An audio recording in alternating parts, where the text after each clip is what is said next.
Welcome to Mr. Nightbleed. Tonight, in 7 scary true graveyard horror stories, we step through the rusted gates of cemeteries where names are carved in stone, flowers wither overnight, and the earth itself remembers what we try to forget. These are chilling accounts of bells that toll without wind, whispers leaking from cracked mausoleums, and footsteps echoing across gravel paths when you know you are utterly alone. This is a new channel, and my goal this month is to reach 3,000 subscribers. Almost 90% of viewers watch and leave without subscribing. Don't be one of them. Subscribe now. Before we begin, share in the comments where you're watching from and what hour of the night it is for you. And if there is a cemetery in your town that unsettles you, type its name. Because once you step past the gates of these haunted resting grounds, not everything allows you to leave. Kill the lights, silence the world, take a slow breath, and let us begin.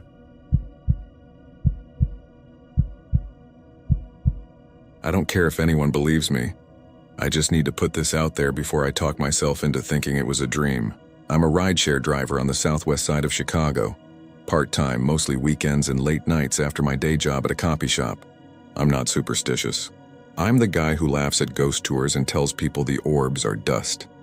I used to call myself a professional de-escalator. Keep the car clean, keep the music low, don't argue about politics. The weirdest thing before this had been a guy who tried to pay me in scratch-off tickets and a woman who insisted on holding my front passenger headrest like it was a subway pole. This started on a Wednesday in October 2 years ago. The air had that thin snap to it, the kind that makes you notice your breath even if it's not cold enough to see it. I do a regular circuit, Cicero, Garfield Ridge, Summit, then out past Archer Avenue if the app drags me south. I had my usual thermos of bad coffee by my knee, and my dash cam blinking its little red dot like a heartbeat. The radio was low, all static between AM stations, and every once in a while I'd get this smell of roses. Not strong, just a note that made me think of my grandmother's soap. I actually checked the vents like someone had tucked a car freshener in there as a joke. I picked up 2 runs from Midway, both to Bedford Park hotels, and then the map went quiet. I drifted down Archer, that long stretch with too many stoplights synced to punish you. There are nights Archer looks like someone stretched it with both hands. Same asphalt, same sodium streetlights, a long ribbon going nowhere. If you've driven it, you know what I mean. It plays tricks on distance. The app chimed. Pickup. Archer and 63rd, front of the ballroom. The Willowbrook Ballroom used to be the kind of place that made old-timers go soft in the eyes. Big bands, anniversaries, the whole thing. It burned down in 2016, but people still mark time by it. I pulled over where the pin was, which put me in front of the charred lot. Chain link fence, graffiti. A wind that sounded like it came from underneath the road. The app said passenger Mary. She wasn't there when I stopped. I thumbed I've arrived and glanced at the clock. 11:27 p.m. The radio found a station and then lost it again. I was about to cancel when I saw her in the side mirror, walking along the fence. White dress, knee length, not costume white but old white. Like a wedding dress kept in a closet too long. She wasn't barefoot. She had those small pumps with a strap, the kind my sister wore to confirmations. She didn't wave. She came around to the back door on the passenger side and got in. Mary? I asked because you ask, even though I could see the app. She said, yes, soft, like a yes you'd use in church. Her hair was pale in the streetlights. Not blonde exactly, more ash. She was young. 20, 22, I saw a little smudge of something on her cheek like mascara rubbed away. She sat straight-backed and folded her hands in her lap. No purse, no phone in her hand. I noticed she wasn't wearing a coat, even though the night had that damp chill that sneaks in through the door seams. I flinched at my own impulse to offer her my hoodie. Professionals don't do that. You don't make it weird. Where to? I asked. She said, home, and then added after a second, on Archer. People say that sometimes. Short hops. I glanced at the app again and saw the destination hadn't populated. Sometimes the GPS glitches. I said, what intersection? She hesitated like she had to choose an answer. By the cemetery. Now if you're from around here, you've already got a picture in your head. Resurrection Cemetery sits off Archer like a dark lake. The fence is tall, the gates are Art Deco, and you see it whether you want to or not. I told myself she probably meant a subdivision across from it. There are a few. I put the car in gear. Okay, I said. I'll head south. You tell me when to turn? We slid through lights. She didn't look out the window like most people do. She watched the rearview mirror. Maybe she was watching me. I tried to think of something neutral. You coming from a party? I asked. Dance, she said. I smiled. At the ballroom? She didn't answer. I decided that was my cue to shut up. The radio hissed and found a song from the 70s tinny through the static. My phone buzzed with a text from my buddy Marco, another driver, asking if I'd pulled any airport runs. I didn't look. We passed the dark shape of the cemetery fence. That rose smell came back stronger. I checked my vents again, remembered I was being weird, put my hand back on the wheel. Do you want the west gate or here? She said, and her voice bounced around the car like she was closer than the back seat. Here is fine. There wasn't a here. We were alongside the fence, no gate, no driveway. I pulled over in the gravel by the shoulder and put my hazards on because that's what you do when a rider wants to step out mid-block. Do you want me to wait? I asked. It's late. She had one hand on the door handle. Her nails were bare, short. She looked at my eyes in the mirror and said, "Thank you." And I swear there was something else at the end of it, like she was going to say my name, except I hadn't told her my name. It made me feel like I'd missed a step on the stairs. She got out. The inside of the car puffed cold like someone opened a walk-in freezer. I watched her walk toward the fence. She didn't wobble, didn't look drunk. She didn't try to find a gate. She just kept walking until I had to lift my head off the headrest to keep her in the mirror. And then my rear window fogged over from the inside, fast, like someone pressed their mouth against it and breathed. I wiped it with the back of my hand, laughing at myself. And when the glass cleared, the shoulder was empty. No white dress. No anyone. I waited. People change their minds. They realize they've left their phone on your seat. They come back to ask for a flashlight. I waited another minute, then hit end ride. The app spun for a long time. When it finally let me close it out, I smelled roses again. I checked the back seat to make sure she hadn't left anything. The spot where she'd sat was wet. Not a spill. Not a coffee ring. Damp, like someone came in from the rain and never dried. When I pulled back into traffic, I felt stupid enough to talk out loud. "All right, Mary," I said, half joking. "Have a good night." My phone pinged. Marco again. "You near Archer?" I tapped the voice to text and said, "Yeah, just dropped one by the cemetery." "Super weird," he replied with a skull emoji and the word Mary and a bunch of laugh cry faces. I rolled my eyes and told him to save it for October. When I got home, my sister Elena was watching some dating show in my living room. She'd moved in for a month while her apartment got fumigated and had turned my place into a comfortable disaster of blankets and tea mugs. She looked up when I came in and wrinkled her nose. "What's that smell?" I smelled it too, stronger inside than it had been in the car. Roses, but like the air in a funeral parlor. Dense, sweet, a little sour. "I think someone left perfume on the seat," I said. I tossed my keys in the bowl by the door and looked at my fingers. The tips were white, like I'd handled dry ice. I rubbed them together to bring the color back. Elena pointed at the TV.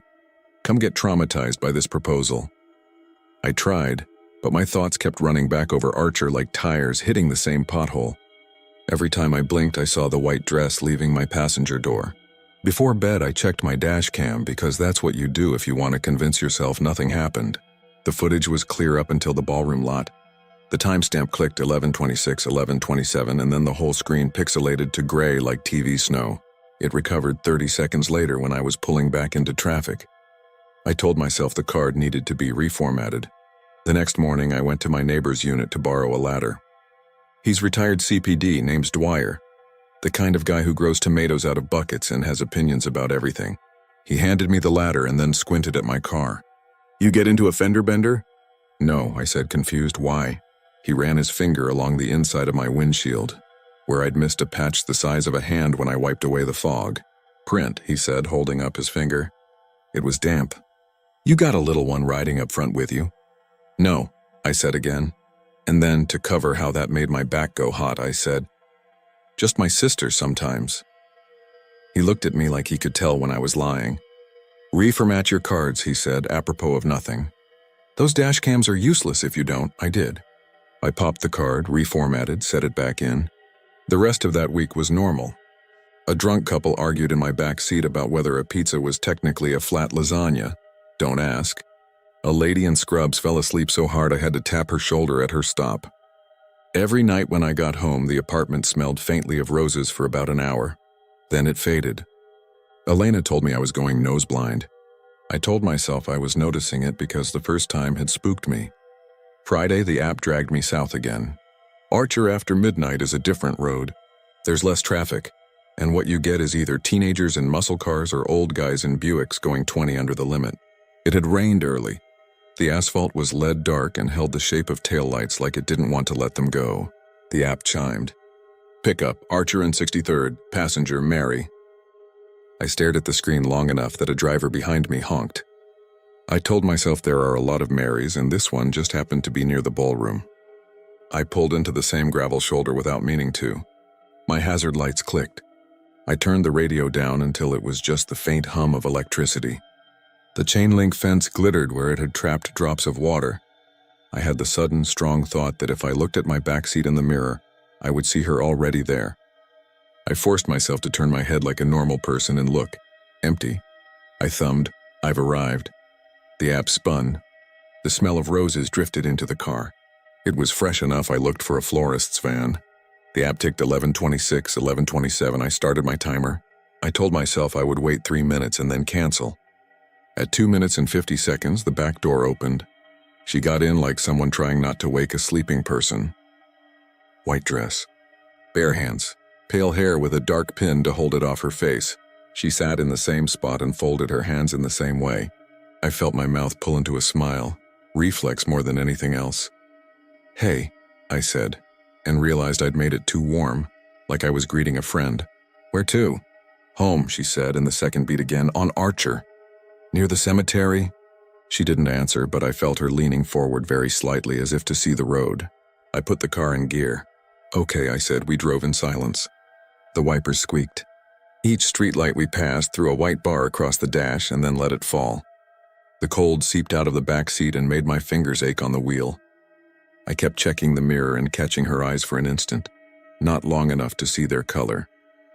She didn't blink much. She breathed shallow, like someone who'd been crying and was trying not to start again. I have a younger sister. There's a protective switch in my brain for a girl that age trying not to cry. I battled the urge to ask if she was okay. We reached the long run of fence. I waited for her to say here. She didn't. We went past the west gate, the median turnarounds, the little cross streets. The app still hadn't loaded a destination. I was about to ask again when she said, "Do you know where the ballroom went?" I glanced back more than I should have while driving. It burned, I said. Years ago. She tilted her head like she was testing that word. Oh, she said. I liked it. We passed a patch of road where the asphalt kept a smell of wet leaves stronger than any tree nearby. I felt my throat close around the words I wanted to say, which were something like, "You want me to take you somewhere else? Somewhere with people?" But when I opened my mouth, what came out was, "Cold tonight." She nodded. "I'm not cold," she said. It was a normal sentence. It didn't feel normal in the car. She said, "Here." 2 miles later, near a break in the fence I'd never noticed. Not a gate, not a road. Just a place where the chain links had been cut once and repaired. Newer metal woven shut. There was a little drift of dead leaves against it, though the wind had been pushing the other way. I pulled over. I don't know why I did. You don't drop people on the shoulder. It's against the rules. The hazard lights clicked like a heartbeat. Once, twice. She put her hand on the door handle and then stopped. "What's your name?" she asked. I almost gave her my real name. That is so stupid it embarrasses me to write it. I said the one I use for customers, which is my middle name. "Daniel," I said. "Most people call me Dan." "Thank you, Dan," she said. Like the first night, my name had a second sound stuck to it. The ghost of a syllable, like she was starting to say something else and changed her mind. She got out. The car filled with cold. My eyes watered. I wiped them with the heel of my hand, and when I looked back, she was gone. The next day at the copy shop, I told Marco about it. He's the kind of guy who collects stories the way other people collect baseball cards. He said, "You met Mary," like he was proud of me. Resurrection Mary, Archer Mary, every cabbie's got a version. I told him I didn't pick up a ghost. I picked up a real person. I described her dress and her shoes and the way she didn't seem cold. The way the dash cam glitched at the ballroom both nights. He laughed and said, "Dude, if she's ghosting your footage, she's going to ghost your arguments too." I told Elena that night, mostly because she asked why my hoodie was still in the car, even though the forecast had turned cruel. She listened without interrupting and then said, "You don't have to pick her up again, you know, even if she's a person. You can say no." I said I knew. I said I wasn't looking for her.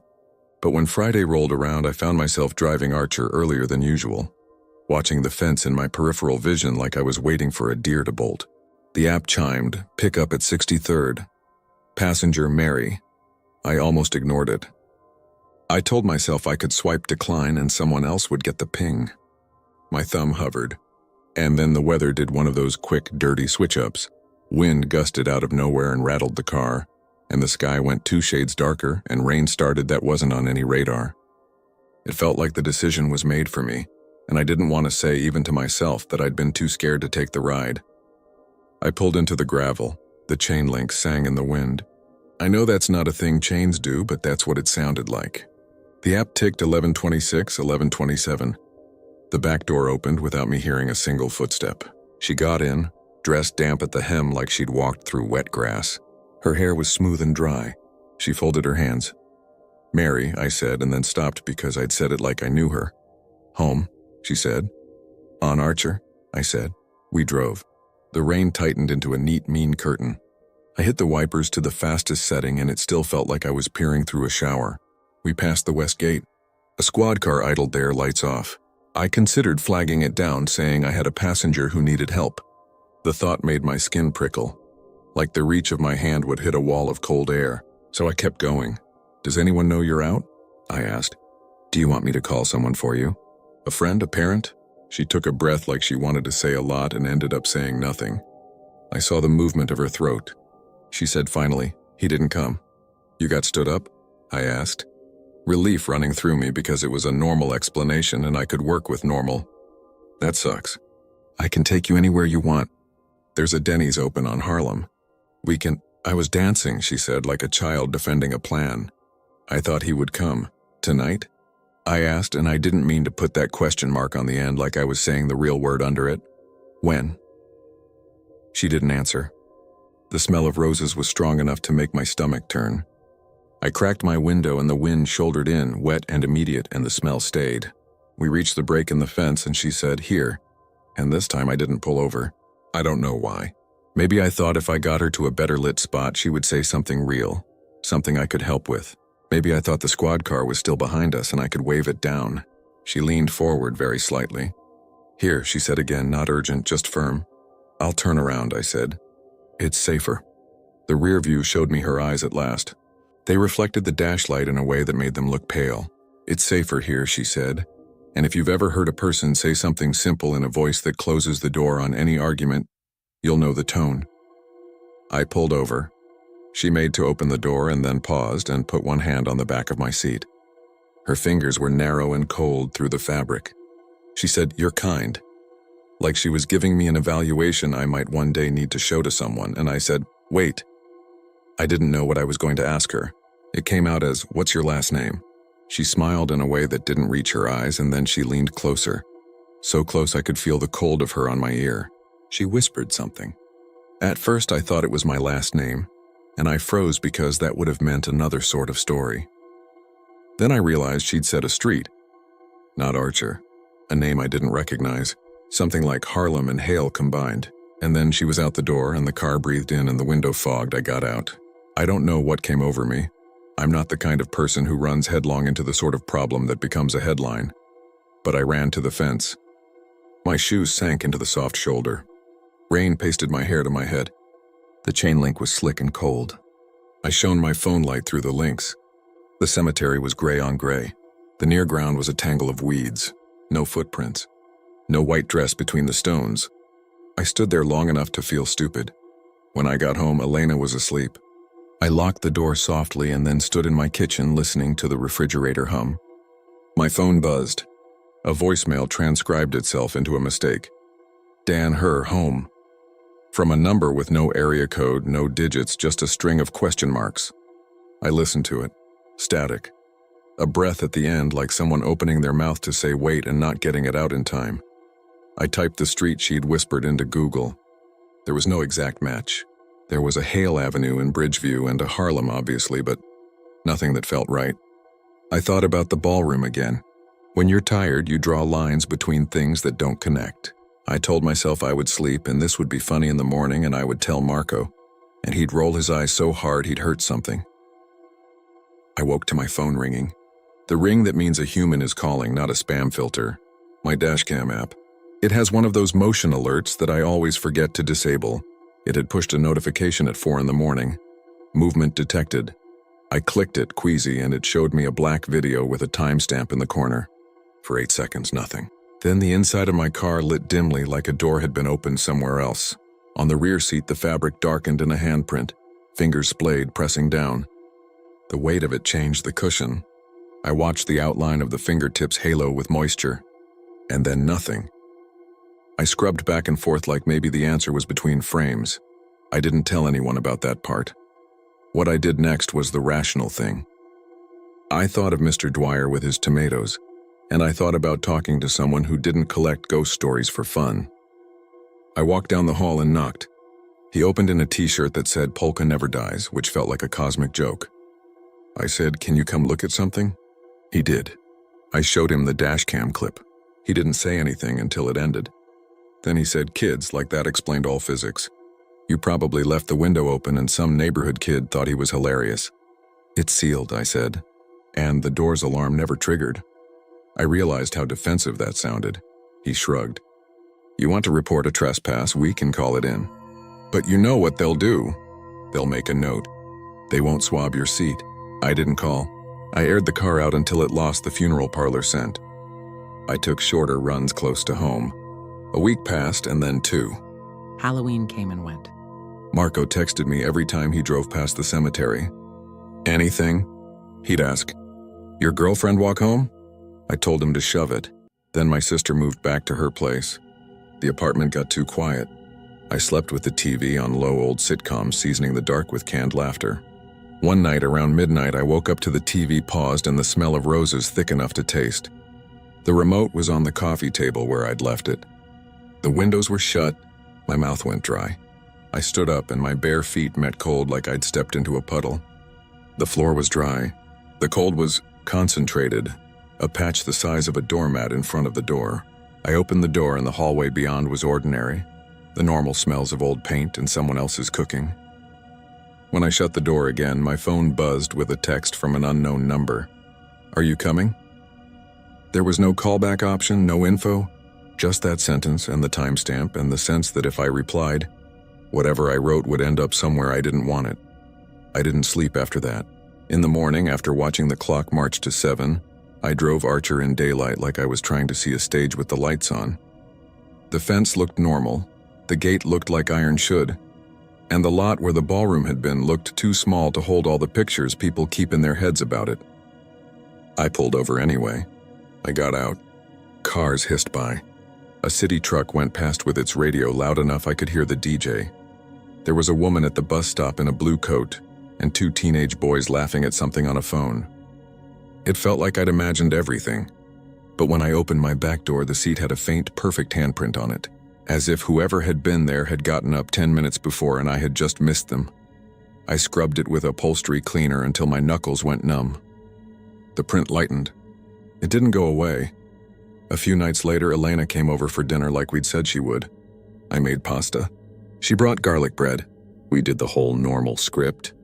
After, she said, casual, "Have you been back out there?" "Where?" I asked like I didn't know. She tilted her head at me. "You know where," I said, "No."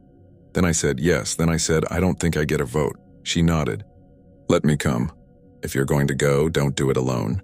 You believe me?" I asked at the same time as wanting her not to. "I don't not believe you," she said. "But either way, you shouldn't be alone out there at midnight." Marco invited himself when he heard. Of course he did. He brought a flashlight the size of a baton and a bag of gas station donuts and treated it like a tailgate. I hated him a little for making me feel braver. We drove Archer with the windows cracked and the radio off. The night was clear, cold enough to make people pull their coats tight and walk fast. When we passed the west gate, the squad car was back, an officer inside half lit by the screen glow. the shape of him familiar in any city in America. We parked in the gravel. I turned my hazards on. The clicking sound was too loud in the quiet. Elena put her hand over mine and said, "Breathe." Marco said, "If we see her, I'm asking what year it is." I told him to shut up. We waited. 11:26, 11:27. The app was open and empty. I tried to imagine how this would look if nothing happened. The three of us in a car facing a fence, idiots by any measure. A semi went by and rolled the air over us. The smell hit then like someone had opened a door in the car, dense and heavy and sweet. Elena's fingers tightened on mine. "Okay," she said. "I smell it." Marco stopped chewing. He put his donut down carefully like he didn't want to spook any wildlife. "Well," he whispered as if we were in church. The back door opened. We all turned in the same motion. She was there. And for one weird, ordinary second I was ashamed of having an audience for her. Like I'd brought friends to watch someone cry. She sat down on the right, folded her hands. Her dress was dry even though the ground outside was wet. Elena slowly let go of my hand and said very gently, "Hi." Mary didn't look at her. She looked at me. "Home," she said. "On Archer," I said, like the world was a track we were locked into. We drove. Nobody spoke. Marco angled his giant flashlight in his lap like he wasn't sure if using it would be rude. Elena watched the mirror and then stared down at her shoes like she was unseeing on purpose. The temperature dropped until my breath fogged in the car. The rear window hazed. I ran the defroster. It struggled. We reached the break in the fence. I pulled over. The hazards clicked. Once, twice, then went out. The car was still on. The dashboard lights were bright. The hazards just stopped. I thumbed the switch. Nothing. I said too bright, "It's fine." Elena said, "It's fine." Marco didn't say anything. Mary leaned forward, not far, just enough to tilt the balance of the car. She rested her hand on the back of my seat again. I felt the cold through the fabric, through my jacket, in a bone-deep way that made my teeth ache. She said, "Thank you, Dan," the second syllable of my name almost something else again. And I panicked at the idea that she knew something about me I didn't know about myself. I heard myself say, "What's your last name?" Like a stuck record, she leaned in the way you lean in when a person is hard of hearing. She whispered the same sound she'd whispered before, street or name or nothing, and then she got out. The car breathed. The smell of roses dropped into the footwells like fog. The rear window ran with condensation from the inside down. Marco moved first. He shoved his giant flashlight into my hands like a relay baton and said, "Stay," to Elena without looking at her, and he got out and rounded the trunk. He's someone who runs toward fights. He thinks it's a virtue. I got out after him, because I couldn't let him be the only one. The air hit me like the inside of a freezer. The fence hummed with wind. My breath came in little ghosts. The flashlight beam cut into weeds and lichen and the dull silver of chain. There was no white dress on the other side. There was a shape of shadow that might have been a tree, and then that was the end of it. I said, "Mary," and felt stupid. Marco said, "Miss," like a cop, Elena's voice from the car. "Guys." Calm, not a panic voice. I turned. She was staring at the back seat through the open door. I walked back. On the vinyl, a handprint bloomed. Not one hand. Two side by side, palms in, fingers long. And between them a small smear like someone had rested their forehead and slid down. Marco said almost kindly, "Nope," like he was telling a kid they couldn't go to the park because it was raining. He got back in. He didn't slam the door. I sat down. Elena shut her eyes and put her hand on my arm. I put the car in drive. When we pulled away from the shoulder, the hazard lights came back on for a second, all on their own, and then off again. The radio, which had been dead quiet, caught half a song from a station that doesn't exist and then lost it. We drove. Nobody spoke until we were past the west gate and the squad car. Then Elena said evenly, "Take me home," and I did. I expected the smell to fade as soon as we left Archer. It didn't. It hung in the car, less funeral parlor, more garden after rain. Marco bailed at the first light where bailing didn't look like running. He said, "You'll text me when you're home," like a command. Elena came up to my apartment because that's what you do when someone has shifted your idea of what happens in your town at night. We sat on the couch with the TV off like people after a wake. She said finally, "What if you stop?" Like the idea had just arrived and she was passing it along. "What if you stop picking her up?" I don't request her, I said. She requests me. You can decline, she said. I know, I said, and meant I knew the button existed, not that I could press it. Marco texted to say he was home. He included a picture of his front door like proof. I typed good and then deleted it and typed okay and hated how small it looked. Elena dozed against my shoulder and woke with a start, the way people do when they've been trying not to. Around 3, when the world is quiet enough to hear your upstairs neighbor roll over, my phone buzzed again. A voicemail, no number. The transcript was garbled. By gate come?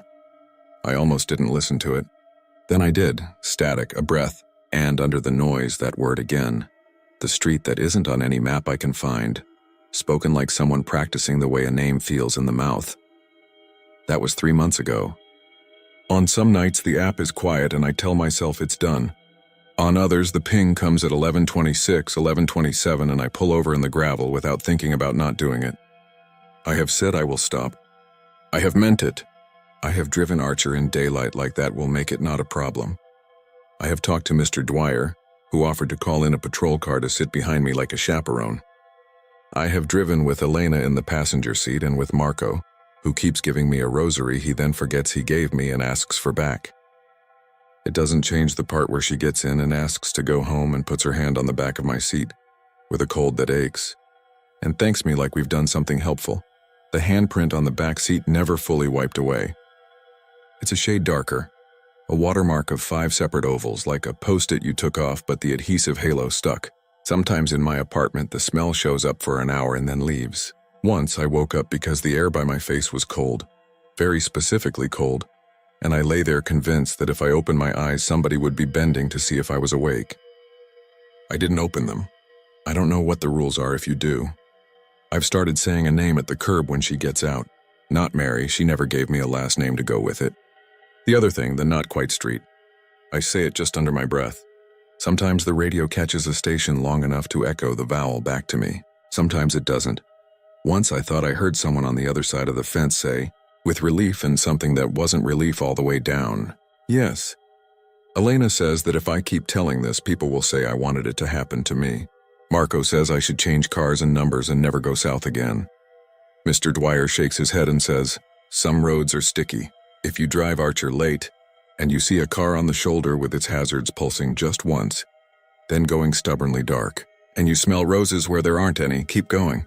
Or pull over if you're like me and you can't stand the idea of someone standing outside a fence in the cold and asking if the ballroom is still there and where home is now. I can't tell you which one is the right thing. I can only tell you that last night I heard a third voice in the car when I said that, not quite street, something like a laugh or a sob behind me.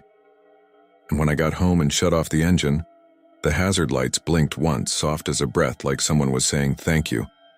Or like someone was reminding me we still hadn't reached the right place. I sat there with my hands on the wheel until the smell faded, and then I went upstairs and the apartment was just an apartment and my bed was just a bed. But the spot by the door was cold for a long time, and I stood in it without moving, like if I didn't, someone else would.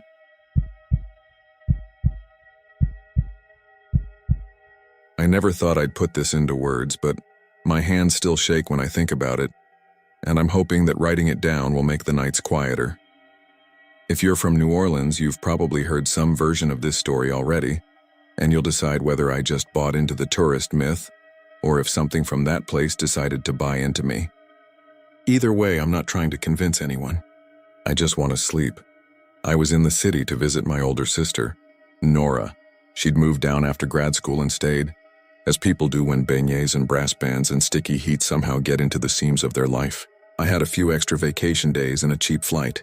She lived in a narrow shotgun rental not far from the Treme, the kind of place that had a front porch with peeling blue paint and a bead strand tangled in the railing from Mardi Gras 2 years back. Her neighbor across the street, an older woman in a floral robe who introduced herself as Ms. Broussard, sat out most mornings with a spritzing bottle to water a potted rosemary bush and call out local gossip like it was community radio. "You two going to St. Louis today?" she asked on my first morning, her voice carrying through the warm air like a clarinet. "They changed the tour times again." "Always changing." "We were thinking about it," Nora said. "If my brother doesn't melt first." "It's not the heat," I said. "It's my northern blood. It's confused." Nora snorted and flicked the porch fan to its highest setting. It wobbled and hummed, pushing humid air around. She pressed a condensation-dripping glass of sweet tea into my hand, little ice cubes clinking. "We'll stop for iced coffee on the way. You can pretend it's winter." St. Louis Cemetery No. 1 is one of those places always on lists, and Nora had a co-worker named Devin who'd been nagging her to finally go with him. He met us by the iron gates at noon, tall and polite and wearing a saint's cap. He'd grown up in Cemeteries and had the easy way with everyone that I envied in locals. He introduced us to our guide, a woman called Lonnie with a laminated badge, sunburned shoulders, and a bottle of spray sunscreen clipped to her bag, then fell into step at the back like he knew all the beats already. "It's not like the movies," Lonnie said cheerfully as she let us in. "No fog machines, no thunder cues. But don't wander off, please. These are family plots. We're visitors. If you haven't been, the cemetery parts the city like a white river. Above-ground tombs crowd together. Plastered walls and marble plaques, names in French and English, little ceramic portraits under cloudy glass. It smells like old stone and warm dust with a faint sweetness from wilted flowers. You can hear the city beyond the walls. The drone of traffic, a bus brake sighing, the ding of a streetcar bell, as if the everyday presses its face to the bars and peers in. The light was hard and hot. Every edge glared. The tour followed a sensible path. Lonnie pointed out the kinds of things you can read online. Why the tombs are above ground, how families reuse them, the history of certain names, the way the water rises when it rains. I wanted to lean on every slab. I wanted to drink the shade like water. Devin kept his hat low and stayed at Nora's shoulder. Every so often he'd lean in to add a story that sounded made up, then shrug when I laughed. Like anything might be true here if it wanted to be. We saw her near a narrow corridor between tombs, where the shade fell in a stripe on the baked ground. A woman in a black dress knelt at a low grave, her shoulders bent, the veil covering her head and falling to her elbows like a fog. She had lace gloves, delicate and out of time. And in the heat I thought about how awful it must be to wear that outfit in August. She was crying, but it was a particular kind of crying. Quiet, controlled, the way you do at a funeral when you don't want to make it about you. The sound drifted over the stone, soft and damp. "Private, private," Lonnie whispered automatically, her cheerful voice turned down a notch. She steered us to the left, away from the corridor. "We give folks space. Is everyone keeping up?" I glanced back. The woman didn't move. The lace of her gloves was gray with dust at the fingertips. I told myself she was a local burying someone recent. But the grave she knelt before was clearly old. Moss along its base, a name from the 1800s flaking from the plaster. The bouquet at the foot looked new, though. White roses, bound tight with a ribbon that almost matched the lace. We kept moving because that's what you do when you're part of a group and someone in charge has decided the next point of interest is over there. But the sound of her crying didn't quite fall behind. I could still hear it under Lonnie's voice, a soft waver that pulled at the threads of my attention, even when I tried to look at a particular inscription, or listen to the story about the architect who'd designed a pyramid tomb for himself. The more I tried to ignore it, the more it felt like it was in my ear, personal. By the time we were near the back wall, where a narrow door barred with a rusted chain faced a row of family vaults, I realized the crying had been following us. Or I'd been following it. "Please stay together," Lonnie called. She clapped her hands once. "No shortcuts. I know they look like mazes, but if you don't know them, you'll twist yourself up." That's when we heard the wail. It came from somewhere to our right, a sound stretched so thin it was barely a sound, like steam escaping. It wasn't the woman's quiet crying. This was bigger and thinner all at once, like wind through a broken bottle. Everyone stopped. Even Lonnie stood still and wet her lips, eyes on the rose. The heat leaned on us. A streetcar bell rang from the other side of the wall, civilized and neat, and it sounded like a joke in the face of that noise. "What is that?" a guy in a tourist visor asked. His camera made a little electronic click when he lowered it. "Sometimes the wind," Lonnie said too quickly. "Sometimes just echoes. It's an old place." She recovered her rhythm. She turned her shoulders back toward us. "We're almost done. Take any last photos. No climbing, no rubbing names," she said, as if reciting rules could rope the wildness back. On the way out, we passed the corridor again. The woman in the veil was gone. The roses were wilting already in the heat, petals folding in. There was a smudge of gray on the edge of the grave, like a handprint that had rested there and then pulled away. Outside the gate, the air felt bigger, the light less sharp. I breathed like I'd been under a blanket. Nora slipped her sunglasses on and bumped my shoulder. "You good?" "Fine," I said. "Just hot." "Devin," she asked, "do you think that was some kind of plant? You know, like they hire a mourner?" "I've never seen her," he said, and he looked like he meant it, like he wished he had something tidier and funnier to offer. "But people talk. My uncle said there's a woman who does laps in the place, always in black." "Could have been her, that noise?" I asked. "The whale?" "Could have been a train," he said, though we all knew the train sound didn't bleed like that through your ribs. We went for iced coffee at a shop where a fan moved the air around like soup. The barista had a small tattoo of a fleur-de-lis on the back of her hand, and rings that clicked against the register as she counted change. I tried to shake it, the thing in my head, the sound. I reminded myself of planes and hotel TVs and how travel makes your brain hold on to details it would otherwise forget. We walked back along a block where someone had painted a porch bright purple, and a cat watched us from the steps like we were auditioning for its approval. At Nora's house, the screen door stuck like always, and I had to put my shoulder into it. Inside smelled like lemon cleaner and the faint wet nap scent of humidity that never quite leaves. The ceiling fan clicked with each rotation. I noticed the first thing that night around 11. Nora had gone to bed. She had an early shift in the morning. Devin left after we split a plate of leftover red beans and rice and watched a rerun of a cooking show where the host said "y'all" in a way that made Nora cackle. I stretched out on the pullout in the front room with a ratty blanket over my legs and my phone dimmed low. The streetlight leaked in through the shears and the neighbor's dog barked twice like it was checking if the world still worked. At first I thought it was a sink drip, a soft regular sound, but when I got up and padded barefoot to the kitchen, the faucet was dry. I stood there for a moment listening. The sound came again. Not a drip, a breath, not from the kitchen, from the front room. I switched off the cheap wall clock so I wouldn't mistake the tick again. The breath came once more, soft, a catch on the end. So small and so close I felt ridiculous for standing there like a kid who has just turned out the light and seen an impossible shape in the pile of clothes on a chair. I went back to bed and pulled the blanket to my chest. The breath came again. I told myself it was the house. This was an old place. Capillaries and lungs, wood settling, air squeezing through the seams. The sound was so thin it could have been the street through the glass.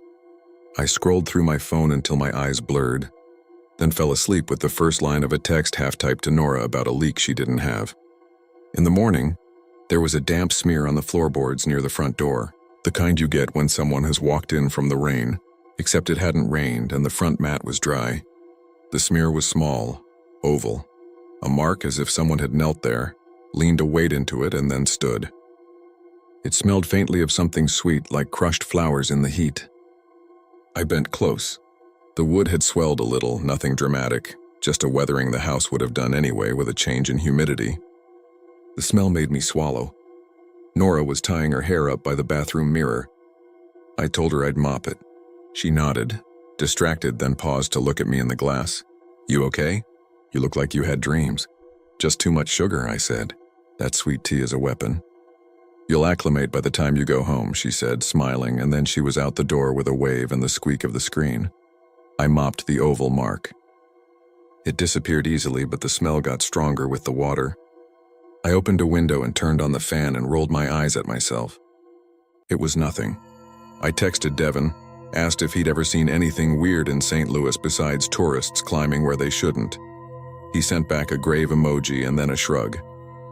"People leave offerings," he wrote. "Sometimes they leave more than that." I had promised Nora I'd be good and explore while she worked. I walked the quarter. I watched a brass trio on the corner, sunlight in their bells like liquid. I ate something fried and powdered and made a mess of my shirt. I took photos and then deleted them because none of them looked like how the place felt.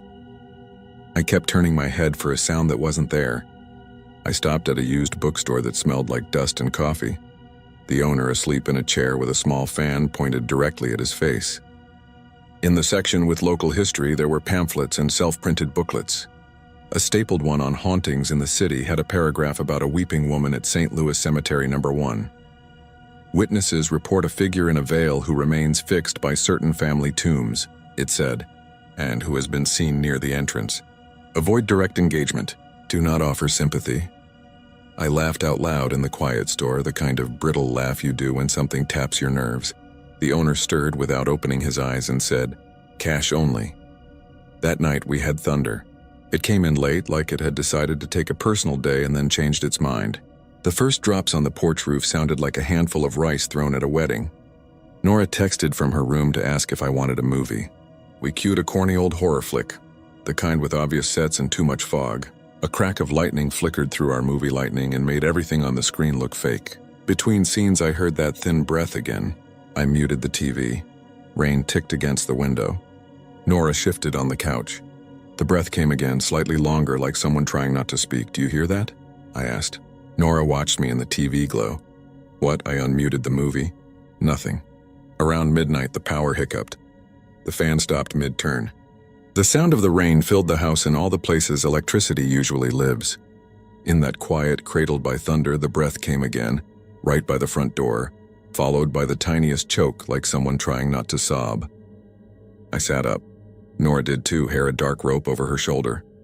"Okay," she said, decisive, as if we'd both been waiting for a cue. She stood and crossed to the door. She turned the lock and chain and opened it onto the porch.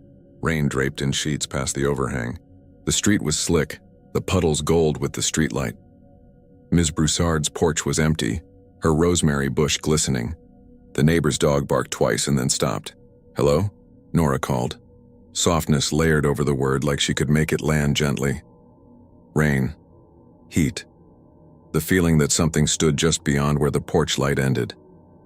I stepped beside her and looked down. On the threshold there was the faintest dark oval like the one from the morning. Even in the rain, the air smelled sweet. We both closed the door at the same time because it felt wrong to stand with it open any longer. The chain slid into place with a small, precise clink. We didn't say anything about it. We turned the fan back on when the power returned and watched the end of the movie as if rain and electricity could make a fence between us and a feeling. The next day I told Devin I expected him to roll his eyes and say a polite version of "you're spooked." Instead, he got that careful look people get when they realize you've stepped into their personal map of the city. "There's a caretaker," he said. "An older guy, Auguste. He's not official, but he knows everything. He plays checkers outside a corner store on Claiborne. If you're really worried, I can ask him to talk to you. He'll probably laugh, but he might tell you to put salt by the door or some other thing that makes your brain feel like you've done something." "I'll try anything," I said, surprising myself with the seriousness in my voice. "But I don't want to make fun of it. I just want it to stop." We found Auguste at the store that afternoon exactly as promised, a man with a face mapped by years and the posture of someone who had lifted more weight than you would guess. His checker opponent, a teenager with a plastic bag of chips, gave up his seat without being asked. Auguste listened while I told the short version. He didn't smile. He didn't frown. He waited until the end, until I had described the breath, the sound like a thread pulled through the air, the damp ovals on the floor, the smell. "You offered her your ear," he said finally, like it was a diagnosis. "I didn't talk to her," I said. We kept moving. I didn't even look straight at her. "Not really." "You offered your ear," he repeated, tapping his own gently. "Some folks offer their eyes. Some offer their mouths." He looked at my hands. You listened. You heard her and you kept hearing her. She knows the door that opens easiest." "What do I do?" I asked. He shrugged, but not unkindly. "Close your ears," he said. "Fill your house with noise. Talk to your sister. Laugh too loud. Put pots on the stove, let them boil. Pretend you don't hear. The city is a chorus. A single voice can't cut through if you don't make it. If you invite it, it will keep coming. You have to be boring." "Boring," Devin repeated, half smiling. "Boring is safe," Auguste said. "People don't come to New Orleans to be safe." He pushed a checker across the board with a soft click. "Don't leave water by the door. Don't leave mirrors uncovered at night. Don't keep flowers after they droop. If she doesn't get what she wants, she'll go kneel where she belongs. And you'll forget you ever hurt her." "What does she want?" I asked. "Some folks are a question with no answer," he said. "They ask and ask. You can't answer for them. You can only stop listening." We thanked him and left. Devin looked relieved, like a doctor had prescribed rest. Nora laughed in the car and said, "Imagine if we have to hold a party every night just to drown out a ghost." We tried. That evening, we cooked with the radio turned to a station where the DJ told long, funny stories between songs. We left the fan humming, the TV on low with a cooking show, my phone playing loops of city noise. We kept up a polite racket. The house felt full and ordinary. I felt foolish for having felt anything else. Then, around 2 in the morning, I woke because the house was too quiet. The fan hummed. The TV showed a screensaver of drifting shapes. The radio pulsed faintly from the kitchen. But beneath all of it, pressed like a leaf between pages, was the breath. Thin, careful, right by the door. I lay very still. The streetlight washed the room in a pale orange that felt like old paper. The breath came again, a soft sound like the hitch after you've been crying a while and your body has learned a rhythm for grief. It felt less like it was in the room and more like it was inside my head now, pressed up against the space behind my ear. I turned my face into the pillow as if that would block it. Something tapped the glass of the window very lightly, a sound like a fingernail. Tap, tap, tap. I got up because I couldn't not. I took my phone with me, the flashlight a thin blade. The lace glove detail I'd noticed came back to me in a flash. The tapping had that delicate intention. I told myself it was a branch, the wind, a neighbor, the kind of answers you stack like sandbags. I stepped into the front room and froze. Someone was standing on the porch just beyond the shears, a dark shape, not looming, not cartoonish, simply there in the way someone is when they don't know if they should knock again. The tapping came once more. I couldn't tell if it was the glass or the wood. The figure didn't move. The streetlight bleached the lace of the curtain into obscurity. I could see the curve of a shoulder, the idea of a head tilted down. The smell of crushed flowers slipped under the door and touched the back of my tongue. "Go home," I said very softly, the way you talk to a stray dog you don't want to spook or feed. "Please." The figure tilted as if listening. "Go home," I said again. I remembered Auguste's instructions and realized how ridiculous I'd been, how my whisper was the opposite of boring. I reached for the volume of the TV and turned it up too loud, a bright voice filling the room with talk of butter. I flicked on the kitchen light. I opened the fridge and shut it. I ran the tap.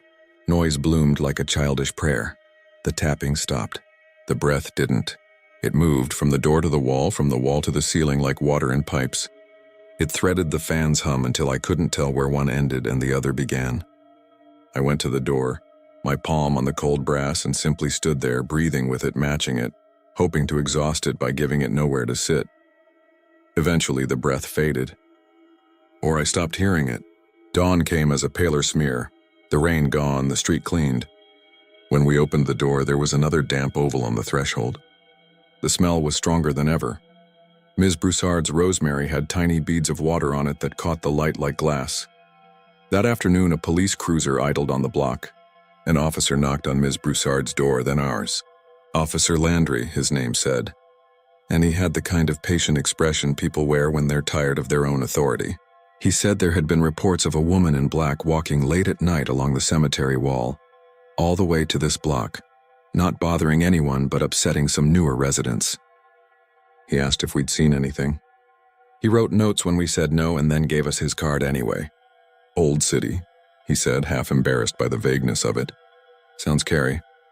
That night, Nora set a small dish of salt by the door despite Auguste's warning not to leave water and not to indulge. "It's not water," she said, trying to keep it light. "It'll make me feel better." She covered the mirror in the hallway with an old scarf, even though we needed it to check hair before leaving. She tied the scarf into a knot very firmly, like a spell in a fairy tale. The dish of salt was damp in the morning, not spilled, just damp around the edges like a finger had touched it and trailed along. The scarf in the hallway hung askew, though the knot held. The mirror behind it was fogged as if someone had breathed very close. And when I looked, a tiny crescent cleared where my face huffed it more. Inside reflecting outside. I went back to St. Louis Cemetery by myself because I'm the kind of person who reads the instructions on the medicine bottle 3 times, even when it's just ibuprofen. The gate was open for tours. I paid another fee because the sign asked me to. I followed a cluster of people through the white brightness. As in any maze, when you return, you discover you've misremembered every corner. I found the corridor with the stripe of shade, the grave with the roses, now brown and collapsed as if the heat had sucked them inside out. There were marks on the tomb like smudged fingerprints. The air was still and loud with cicadas. I didn't see the woman, but I felt watched by something that wasn't unkind and wasn't kind either, something that wanted and didn't know what. I stood in the shade and made my breathing small. When the group moved on, I followed. I stayed close to their sound like a swimmer stays near a buoy. On my last night in the city, after Nora's shift and a simple dinner and a repeated joke, the house felt normal. The fan clicked. The TV murmured. The radio sang a song I didn't know. We were almost done pretending to ignore it because pretending had eaten the point of my visit, which was to sit with my sister and do nothing in her house. We turned the volume down so we could hear each other. We let the quiet grow a little. The breath came like an apology. It was so soft that if you hadn't been trained, you wouldn't have noticed. It came from near the back door this time, like someone had circled the house. It carried that weary hitch. I looked at Nora. She swallowed and nodded like we were looking at a clock. "Do you want me to—" she began. "No," I said. Not because I was brave, because I was so tired of hearing anything but her. We talked about work. We talked about Ms. Broussard's rosemary and how ours always died. We talked about Devon's terrible taste in hats. We talked and talked until we were laughing at the smallest things people say when they're keeping each other awake. The breath thinned. The damp smell receded. At some point I realized the noise outside wasn't rain or a train, but the pure ordinary buzz of a quiet city night. I fell asleep early for once, and I dreamed about a subway platform that looked like a row of tombs. In the morning, my suitcase stood by the door where I'd left it, wheels touching the threshold. There was a single damp mark the size of a palm next to it that had not been there when I fell asleep. The smell was as faint as memory. At the airport, while I waited at my gate, a woman across from me pulled a handkerchief from her bag to dab her eyes. It was lace. My heart punched me hard and then eased when I saw it clearly. Just lace, not old, not elaborate, not a veil. She smiled at me, embarrassed about her tears, and I smiled back. And both smiles were reasonable human artifacts. Back home, the first night was too quiet in a different way. My apartment doesn't have a porch. It has radiators that clank and a neighbor who practices guitar and a view of a brick wall. I put on the fan and opened a window and felt silly for checking the floor for marks. It was late and it was cool, and I slept a real sleep full of dull bureaucratic dreams about missing forms. I've been home for months. Nothing dramatic has happened. I don't see a woman in black waiting in reflections. There are no strange footprints or dripping faucets or sudden scents of flowers. The most supernatural thing about my life is that my plant hasn't died. I go to work. I come home. I eat the same 3 things for dinner in rotation. But some nights, usually when it's about to rain, my apartment gets a particular weight to it. The air presses. The hum of the refrigerator sounds too much like breathing. If I turn the fan off, the quiet is not empty.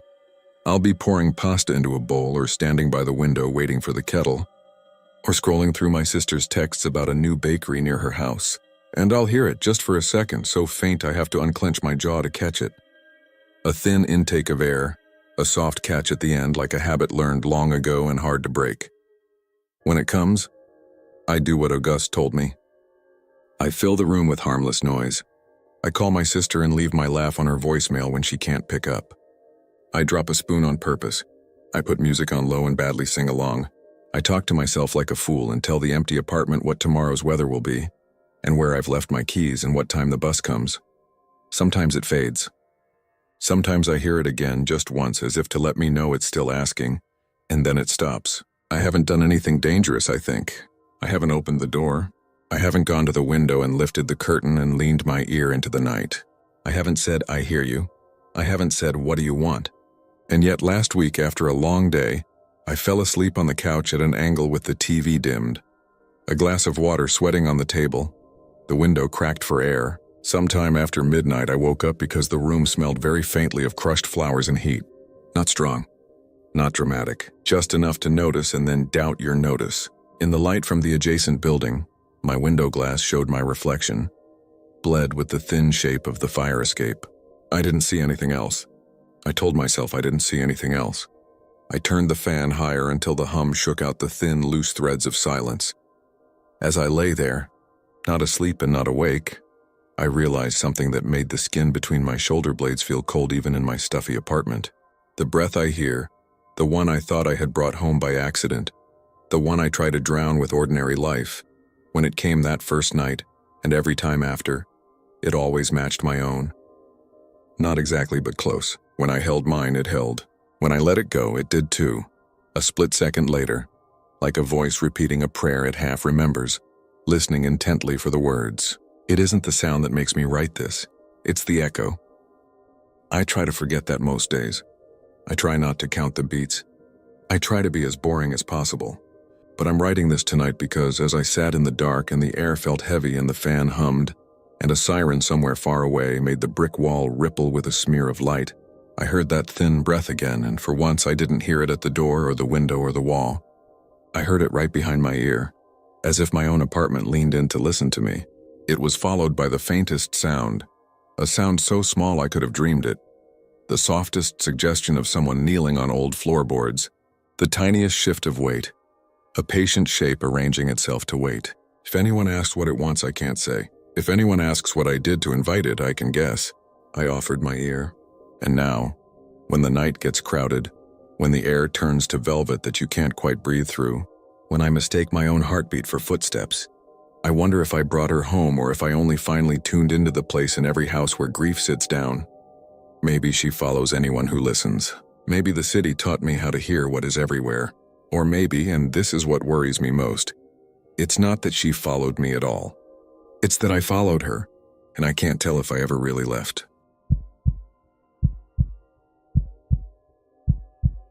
I told myself I wouldn't post this because I didn't want to give it any more space in my head. But sleep has been weird since I got back from Savannah, and I'm starting to think sharing it will make the nights quieter. I'm not trying to convert anyone to believing in ghosts or curses or anything like that. I just want the knocking to stop. And I've noticed that when I talk about it out loud, it eases for a bit, like saying it drains some charge out of the battery. So here it is. If you know Savannah, you'll know the place I'm talking about. If you don't, you can Google it, though I'm not sure I recommend it at night. I was in town for a work thing, a conference at the convention center, name tags and lukewarm coffee and boxed sandwiches. My younger sister, Lily, lives in Atlanta and decided to meet me for the weekend because she wanted old streets and good food, her words. She brought her friend Alicia, who I hadn't met before, quiet in a friendly way, photographer, big on historic textures and peeling paint. We checked into the hotel on Bay Street, the kind with patterned carpet you can't quite place and an elevator that dinged a half second after the doors opened, like it was catching up. The lobby had a bowl of green apples that looked real enough but were too perfect, and the front desk clerk, a woman with a silver cross on her neck and a voice like she'd been whispering since morning, leaned over and circled Colonial Park Cemetery on the cartoon map they hand out to tourists. "It's pretty in the day," she said. "The gates close at night. Don't go after dark." She said it lightly, like a joke, but the way she slid the pen back suggested it wasn't. We did the usual Savannah things. Spanish moss, pralines, a ghost tour that was 90% bad puns and dim lanterns. The man running it was named Rick and had a hat that made him look like he'd been recruited from a costume store. He tried to sell us EMF meters that were obviously repurposed stud finders, and Lily kept bumping me with hers, making it beep. It was fun until it wasn't. If you've ever had a night shift, you know how the world gets thin around 10 or 11 p.m., like the veil of normal gets stretched. We were walking back toward the hotel, and we passed the fence of Colonial Park. The cemetery sits in the middle of the city, older than the country, the stones tilted at odd angles like teeth in an old jaw. The gate was closed. There were signs, no entry after dusk, no dogs, no alcohol. We weren't interested in going in, not really. We just leaned on the iron rails and looked in. Alicia took a few photos through the slats, the camera ticking softly in the quiet. Somewhere a car went by, throwing a slice of white light over the moss-covered branches, and then it was just cicadas and humidity. I could smell whetstone and something else like pennies and wet paper. A child giggled. It came from our right, 2 or 3 graves in and high, higher than a toddler, lower than a teenager. I turned and saw movement between 2 stones, low and fast like a cat would run, except there was no tail, no shape that made sense. Just a smudge moving, catching the corner of a streetlight before disappearing behind a slate marker. Lily grabbed my wrist. "Did you see that?" I said yes because I had, but part of me wanted to say no and keep walking and never talk about it. Alicia swung her lens toward the spot and took 3 quick shots. "Kids sneak in sometimes," she said, softer than she sounded. "Dumb prank." But she pushed the camera closer to her chest like she didn't want to look at the screen. We stood there for maybe another 30 seconds. Nothing else happened. The cicadas were relentless, like a faucet of sound that never closes. The light on the fence buzzed. Lily let go of my wrist and we walked back to the hotel. I tried to make a joke about Savannah ambiance and got a weak laugh. In the elevator, Lily leaned her head against the mirror and closed her eyes, and her reflection did that weird thing where mirrors that are slightly warped make your face long and tired. When we got to our floor, some housekeeper had propped a door open with a folded towel. Inside, a vacuum hummed, unattended. It struck me as off, but then again, hotels run on odd little moments like that. Our room had 2 queens and a rollaway for me. We argued half-heartedly about who got the bathroom first, then ended up brushing our teeth side by side like kids at summer camp. Alicia put her camera on the desk and plugged it in, one of those cameras that's part computer. We all checked our phones, the dim blue glow painting the room. Thunder muttered far away. Savannah's storms are like old men telling stories, long and quiet and occasionally surprising. I lay down on the rollaway, which had a rattle in one leg I thought I could fix if I were home with my tools, but here just sounded like a tiny cymbal every time I shifted. I heard the AC kick on and the thermostat click. Through the window, a perfect square of light from the parking lot lamp hit the drapes. I don't know when I fell asleep, but I remember the waking, and if you take nothing else from this, take the detail that I didn't wake slowly. My body snapped awake like a rubber band released. The room was dark except for the line of light under the door. The AC had kicked off, and what woke me was the sound of something scraping under the bed. Not dramatic, not like a scream or a bang, just a slow, deliberate drag, like a fingernail moving along cheap wood. It traveled from the foot of my rollaway along the side and stopped under my ribs. Lily said my name from her bed, not a question, but like a warning. My name, then a breath, then "Do you hear that?" In the same second, something brushed my ankle. Not a lot, just a pressure, as if a small hand had rested there to balance itself before letting go. My foot jerked. The frame rattled its little symbol. Alicia sat up, her ponytail casting a shadow against the ceiling. "It's the AC," she said. And then the AC, as if trying to back her up, came on hard and the scrape was erased by a wash of white noise. No one slept after that. We put on the TV and let it run on low, some cooking competition where they whisper about plating. Alicia pulled up the photos on her camera and scrolled through. There were the fence bars like staff lines on sheet music, the stones behind. She zoomed in on the corner where the thing had moved. "See?" she said, but then didn't finish the sentence. The light hit one section of grass and made it a different green than the rest, almost neon. There was a blur where the grass was slightly flattened in a long shape, as if something had skidded through. When she zoomed all the way in, there was a darker smudge at the head of the blur. It could have been a trick of the lens, some digital noise. I was happy to call it that, to say compression artifacts like I knew what it meant. Then she flipped to the next photo, taken seconds later, and the blur had moved. Not just shifted, but changed direction. The smudge was closer to the fence. And in the last one, taken when we'd all been standing there still, the smudge was on our side of the bars. I know that makes no sense. Photos are not doors. But the chain link pattern of the fence was behind the smear in that shot, as if whatever it was had already decided to come closer. We slept with the TV on and the bathroom light a warm square, and the curtains open enough to see the orange parking lot glow. At 4-something, a gentle knock came at the door.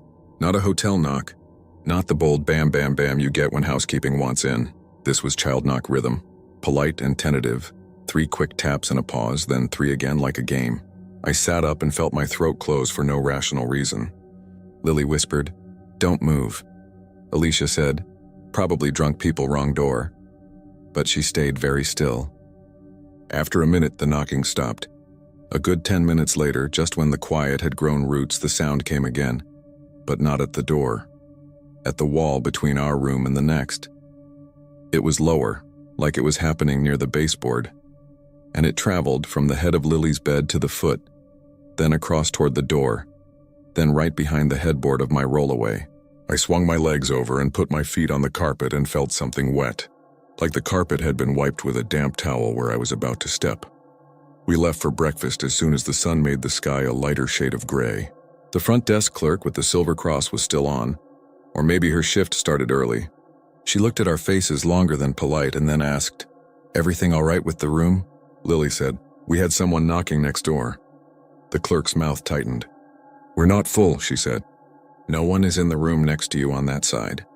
We keep one cushion room on each floor when we can." She pulled up her screen, tapped around. "Look, if you want to switch floors, I can do that." We said yes. We didn't bring up the scrape under the bed. It felt theatrical to say aloud, like we were trying to scare her on purpose. We moved to a room 2 floors up. We opened the window curtain all the way. Alicia, who said she didn't really believe in anything, set a glass of water by the door, as a superstition she'd read somewhere. I didn't know what that was supposed to do, but I was grateful for any ritual. We spent the day walking the city, looking for ordinary sunlight to burn off the strangeness. We bought coffee that scalded our tongues. We watched a kid in Forsyth Park blow giant bubbles that caught the sun like oil. We talked to strangers. A man on a bench told us he had been stationed here in the Navy once in a year before we were born. Everyone had a story about the square they preferred. We avoided the cemetery without saying that was what we were doing. That evening, though, we ended up walking along Oglethorpe, and there it was again, as it always will be if you're in that part of town.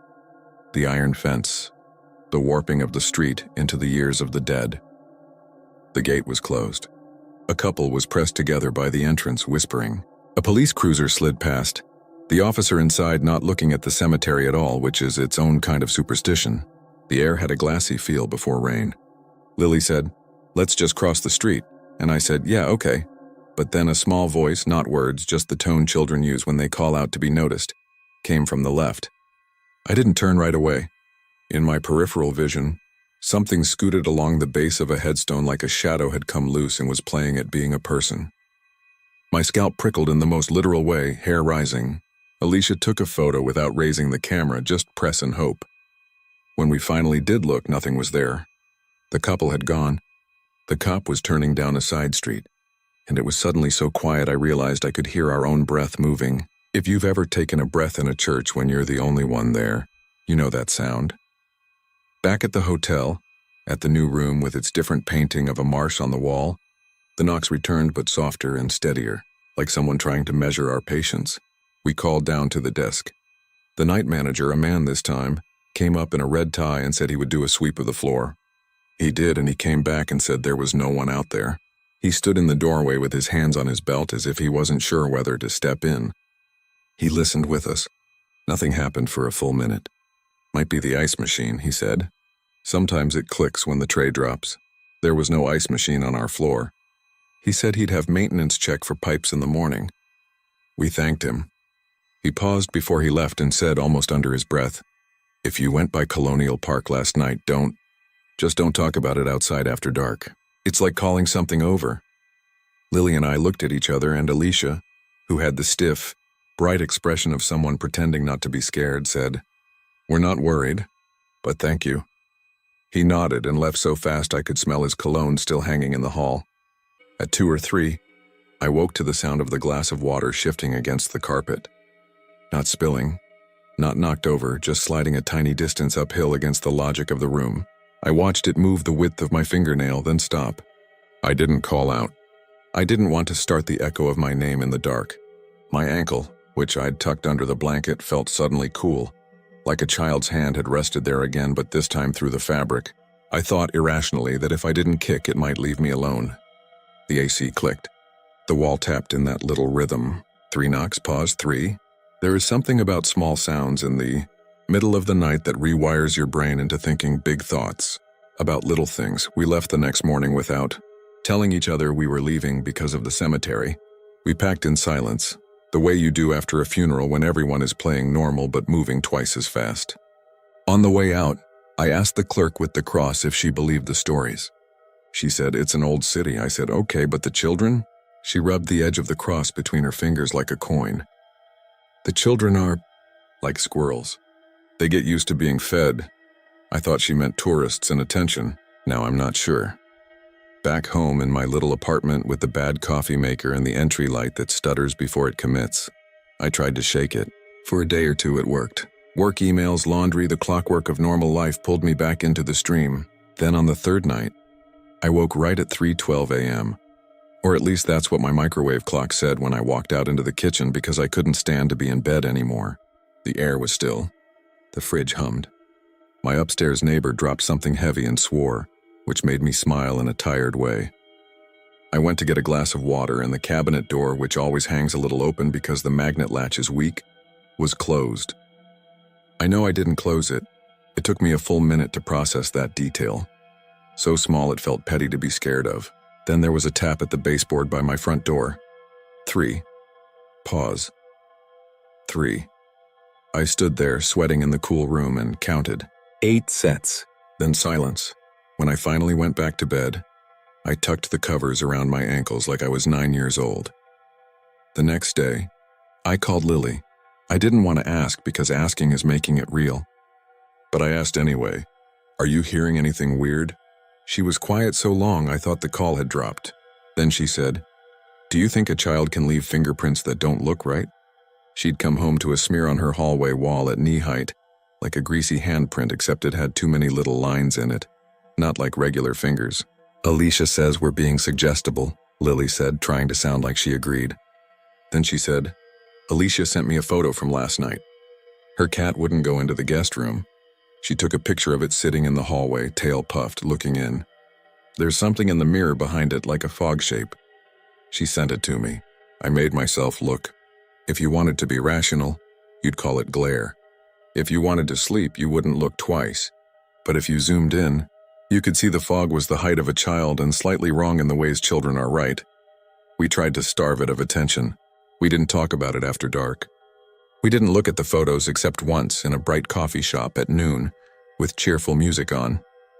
We told the story to each other in the daylight version. Remember that time we scared ourselves at the historic cemetery with the walking tour guy and the stupid hat? It helped, it really did. The knocks faded for a few nights and I woke up at regular human times. Then a week later I came home and found muddy little smudges on my welcome mat, like someone with small shoes had stood there in wet grass and shuffled. It hasn't rained in my city for days. I live on the 3rd floor, walk up, no elevator. I tried to think of a neighbor kid, but none of my neighbors have kids. I would know, because in the morning we all do that half smile to each other in the hall like we live on top of each other and are pretending we don't. I cleaned the mat and told myself it was something I didn't understand yet. Understanding is a big warm blanket when you don't have any. 2 days after that, Lily called me in the afternoon. She'd gone to lunch with a coworker and came back to her office to discover her desk drawer open and her stash of little mints scattered. "Teeth marks," she said, weak laugh. "Like tiny ones." I told her it was mice. She took a picture and sent it. The mints were impressed with little half moons, too far apart for mice, too small for a person, and there were 5 in a cluster like a hand had set them down in a circle. Lily said she'd get traps. I told her to be careful what she catches. I went to the building's office to ask if anyone else had reported knocking.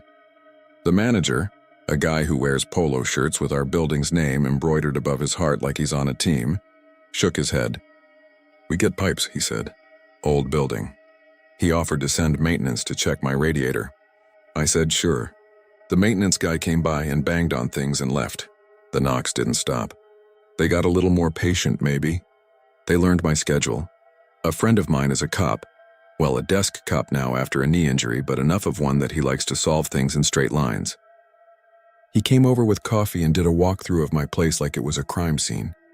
He looked at the windows, he checked the locks, he stood in the dark with me at midnight and waited. Nothing happened for 20 minutes, and he started telling me a story about a swan that had attacked him as a kid. I started to feel stupid. Then the knocks came, 1, 2, 3, like a child scolding a dog. He turned his head slightly, not quite wanting to show he'd heard, and then he said, "Could be your downstairs neighbor." I said my downstairs neighbor was a woman in her 70s who watches reality shows with the volume low and brings her recycling down twice a week. He said sound can travel weird. He finished his coffee and told me to call if I heard anything else. He didn't say if you're scared, which I appreciated. The next day he texted, "This is going to sound nuts, but did you put cornmeal outside your door?" I hadn't. There was a line of it, he said, which he'd noticed when he came back to the building to drop something off to another friend. like someone sprinkled it. He didn't laugh. He didn't follow up. I didn't either. I started wearing earplugs at night. The foam ones that make your head feel like it's under a pillow. It helped with the knocks, but not the other thing. The presence of attention. That pressure on the ankles or the feeling of something ducking down when I looked. I stopped letting my foot hang off the bed. I laughed at myself for that in the daylight and didn't change my behavior after dark. I set a glass of water by the door like Alicia did. It would be a little off-center when I woke up. If I marked the carpet with the edge of a library card to check, the glass was a fingernail's width to the left in the morning. Every time. I'm not saying it's definitely connected to Colonial Park, except it is. I didn't have this before. The clerk's voice. The don't talk about it outside after dark.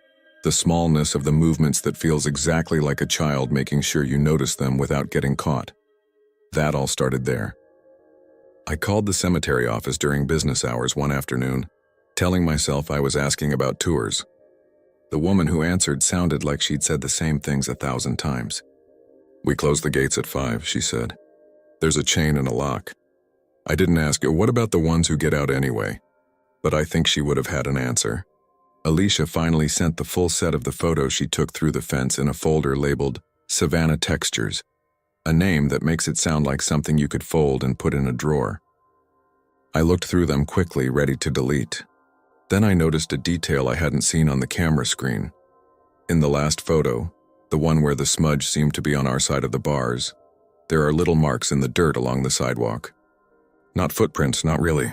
More like where a child would claw or drag their fingers to pull themselves along inch by inch, the way kids do when they're playing at being invisible. They're still faint even when you brighten the photo, but there are 5 little grooves, crooked like a child's. I printed one of the photos because I thought putting it on paper would make it less of a thing. I set it on my desk under the desk lamp and tried to do other work so it would become something on my desk. A few hours later, I looked over and there were new streaks across the glossy paper, oily and pale, like someone with small hands had run their fingers down the image from top to bottom while I wasn't looking. The lamp bulb burned out that night. I was grateful for the dark. Funny detail. You start to notice how many children there are in your building only when you're listening for child sounds.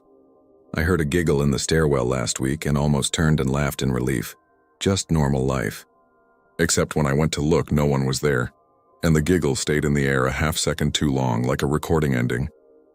And I know this is ridiculous and not scientific, but the giggle sounded like it knew me now, like it had learned my name without needing to say it. I'm not going to tell you a dramatic ending because I don't have one. No priest, no sage, no moment where I confronted something and it moved on. If you came for that, I'm sorry.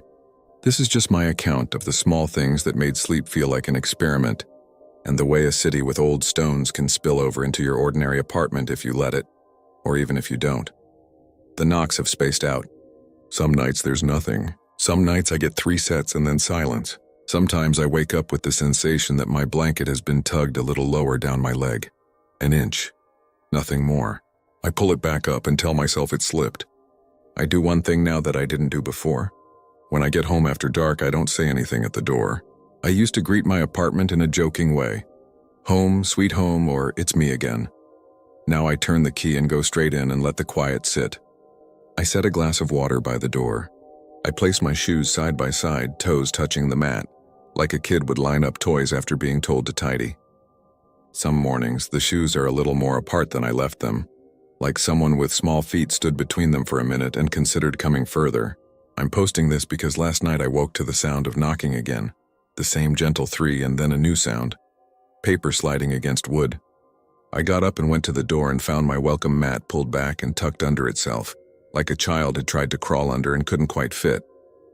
There were no footprints, just a whisper of dust at knee level on the inside of the door, the kind you get if a hand that's been playing in dry dirt pats something lightly. I cleaned it. I went back to bed. I thought about Savannah and the iron fence and those stones older than the country, and I wondered how the gates keep anyone in when the city keeps calling them out. With our tourists laughing and our cameras and our way of standing and looking through bars at night thinking we're safe, if you read this and you go there anyway because we all think we're the exception, do me a favor and don't lean on the fence after dark. And don't speak out loud if you can help it. And if you hear a child giggle from behind a stone and see a smudge that moves like a shadow would if it had hands, Don't invite it by paying too much attention. I didn't, and I still have to check under my bed the way I did when I was 7. I still tuck the blanket under my ankles. I still stop myself from saying hello to my own home. And when I hear polite knocks at 3 in the morning, I count to 6 and I listen and I wait for the pause. It always pauses like it wants me to respond. I haven't answered yet. I'm writing this so I won't forget to keep not answering. The knocks just now. Sorry, I just looked at the microwave clock. It's 3:12 again. Have started up again on the baseboard by the wall. 3. Pause. 3. They sound smaller than last week, but closer. I'm going to hit post and put the phone face down and not say a word. If the water glass moves, I'll move it back in the morning and pretend it didn't. If you hear the same rhythm in your house tomorrow, I'm sorry. Maybe it found you through this. Or maybe you went and leaned on that fence like we did, and you already knew how this ends, which is not really an ending at all.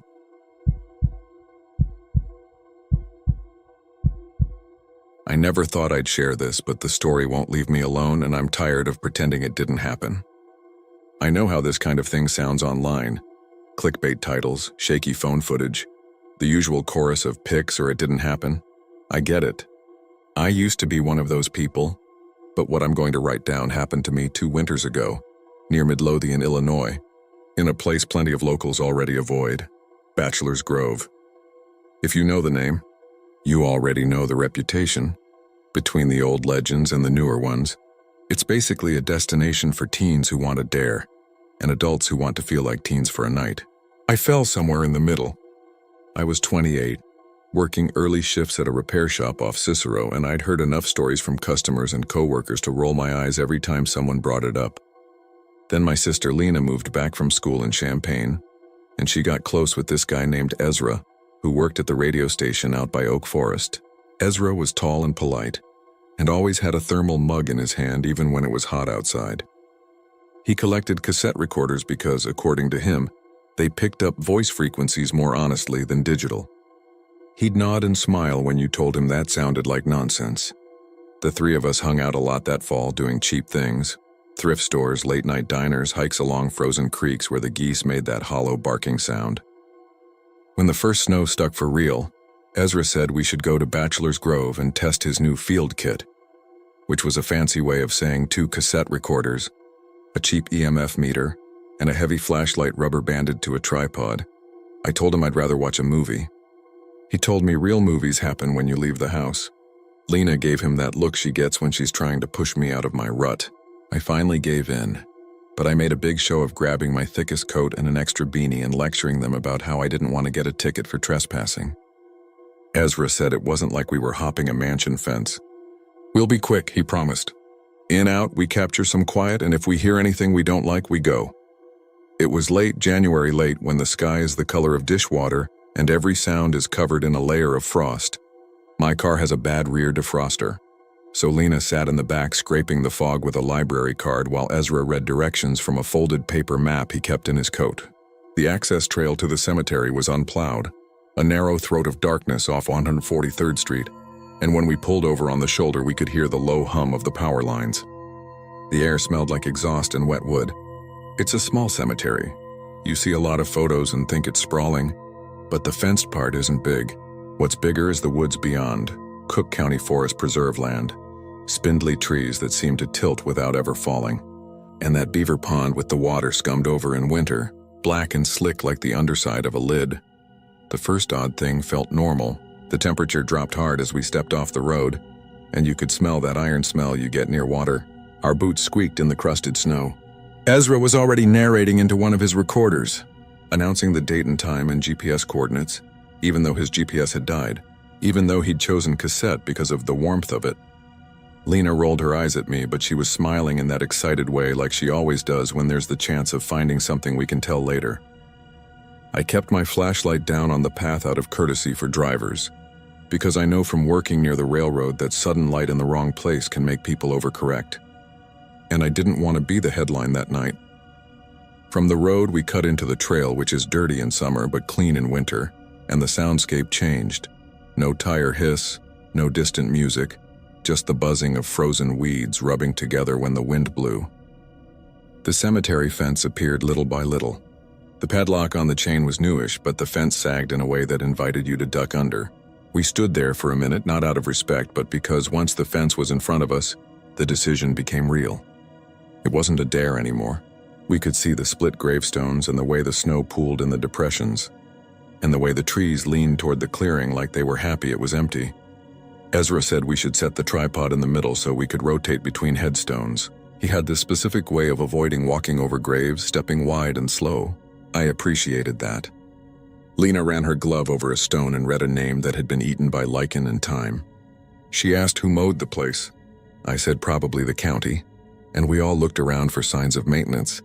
There were some plastic flowers half frozen to the ground near the largest stone, the one people always post online. It looked dull and pitted. The flashlight made it look like skin.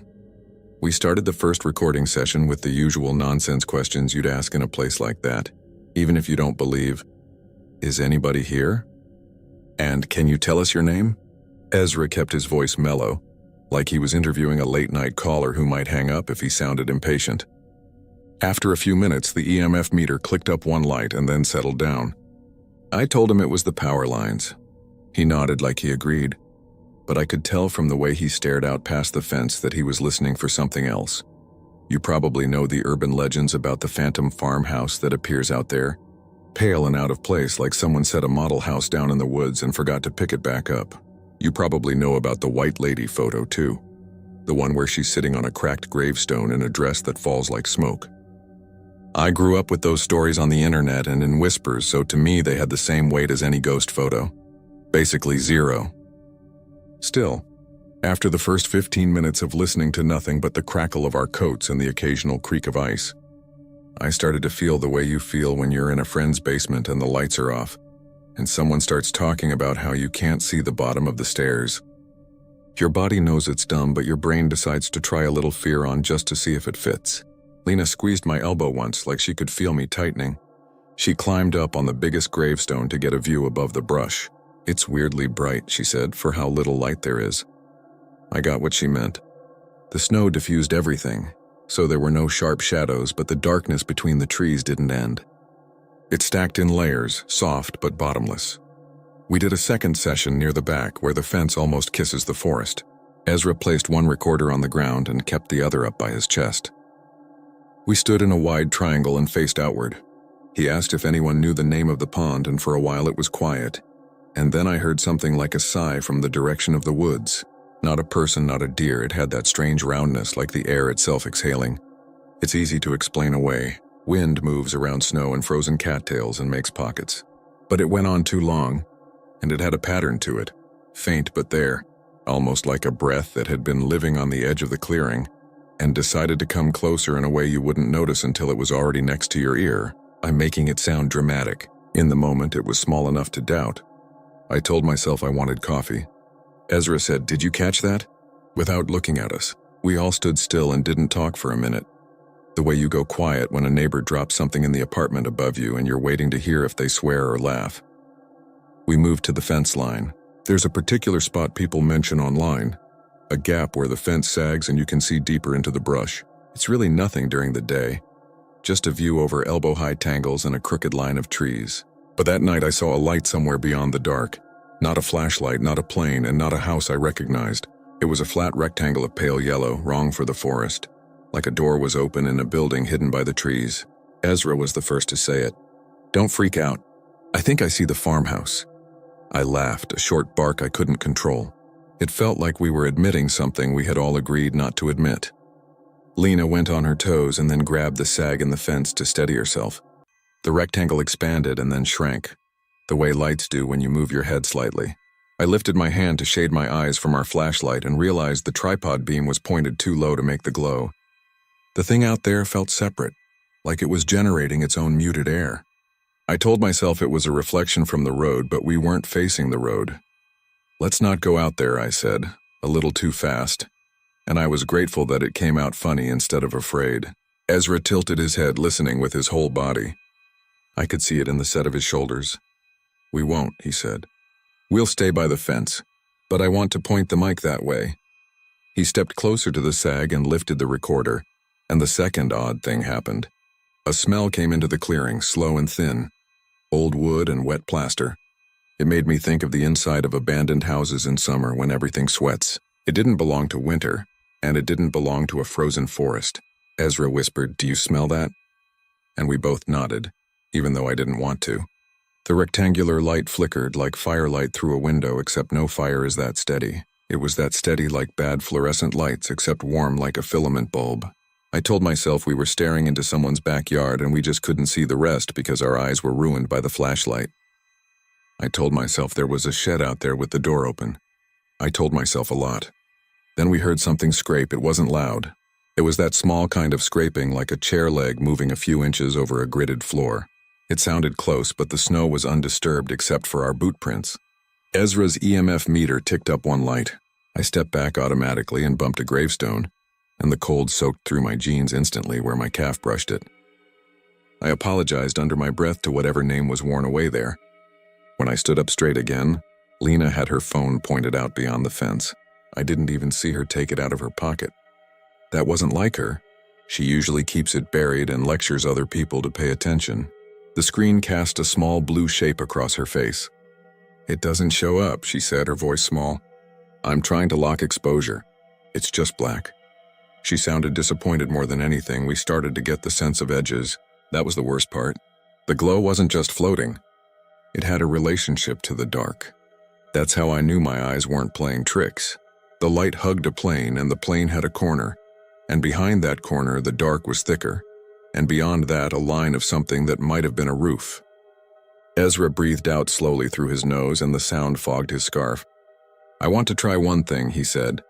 "Let's all close our eyes and count to 5 and then open them so we get a fresh look." "Why?" I asked. "To see if it's just retinal burn-in. If we all see the same thing after a reset." He didn't finish because he knew how that sounded. We did it anyway. I closed my eyes. The inside of my eyelids were marbled with the pale afterimage of our flashlight beam. I counted to 5. When I opened them, the glow in the woods was brighter than before, not by a lot. Just enough that the edge of the plane, it had to be a wall, caught some snowflakes drifting and made a thin stutter of reflections that ran down the surface like they were alive. The breath sound came again, longer. It was not the wind. I only ever heard wind carry or break. This sounded like something contained and methodical, something that had lungs. That was when we noticed the figure on the stone. I want to say I noticed her first to make myself feel useful. But it was Lena. She lowered her phone and pointed at the central grave where we'd balanced the recorder earlier. A woman was sitting on it, or looked like a woman, with her shoulders rounded forward and her hands folded in her lap. Her hair, or something like hair, hung in a line impossible to parse in that lighting. I know how a white dress behaves when it's lit by a flashlight in winter. This was not that. This dress drank light even as it glowed like new snow eaten by shadow. She didn't look at us. She didn't move. She just sat like she was nobody's business. It did not feel cinematic. It felt rude to stare, like we had walked into a family's cemetery at the wrong time. Ezra's recorder made a soft click from the tape, the way it does when a microscopic tension shifts. He put his hand on my sleeve without looking. None of us said hello. Ezra, of all people, didn't ask a question. It felt like if we spoke, we would be calling something over. I noticed small, dumb details. The way the snow around her feet looked wet without being melted. The way her dress didn't gather like fabric, not really. It fell in continuous lines, as if drawn by a careful hand that didn't want to lift the pencil. The sound of the trees wasn't a sound anymore, but a presence. Like somebody standing behind your chair while you tie your shoe and you can't decide if it's your dad or a stranger. From the woods, the rectangular glow turned a deeper color for an instant, the way a bulb does when a current dips and comes back. The smell of wet plaster thickened. Lena said, too quietly to be brave, "I don't think she's for us." I understood what she meant. The woman on the stone was watching something that wasn't there, or wasn't visible to us, and we were the rude ones watching her watch. My teeth hurt as if I had bitten a metal fork. My legs did that thing where they don't feel like legs.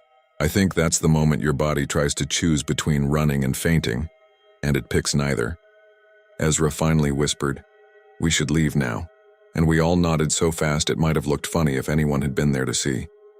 The problem was leaving would have meant passing close to the central stones to get to the hole in the fence we'd used, or doing something shameful like climbing over in a panic and ripping our coats. We stood there doing the math with our eyes. Three adults reduced to the problem-solving skills of anxious dogs. From the road, somewhere beyond the trees, a car passed, and its sound was so normal that for a second I felt dizzy with gratitude for the world. The noise washed over the clearing and then died, and in the freeze that followed I heard footsteps. Not heavy, not dramatic, footsteps like someone walking carefully on old floorboards, trying not to wake a light sleeper.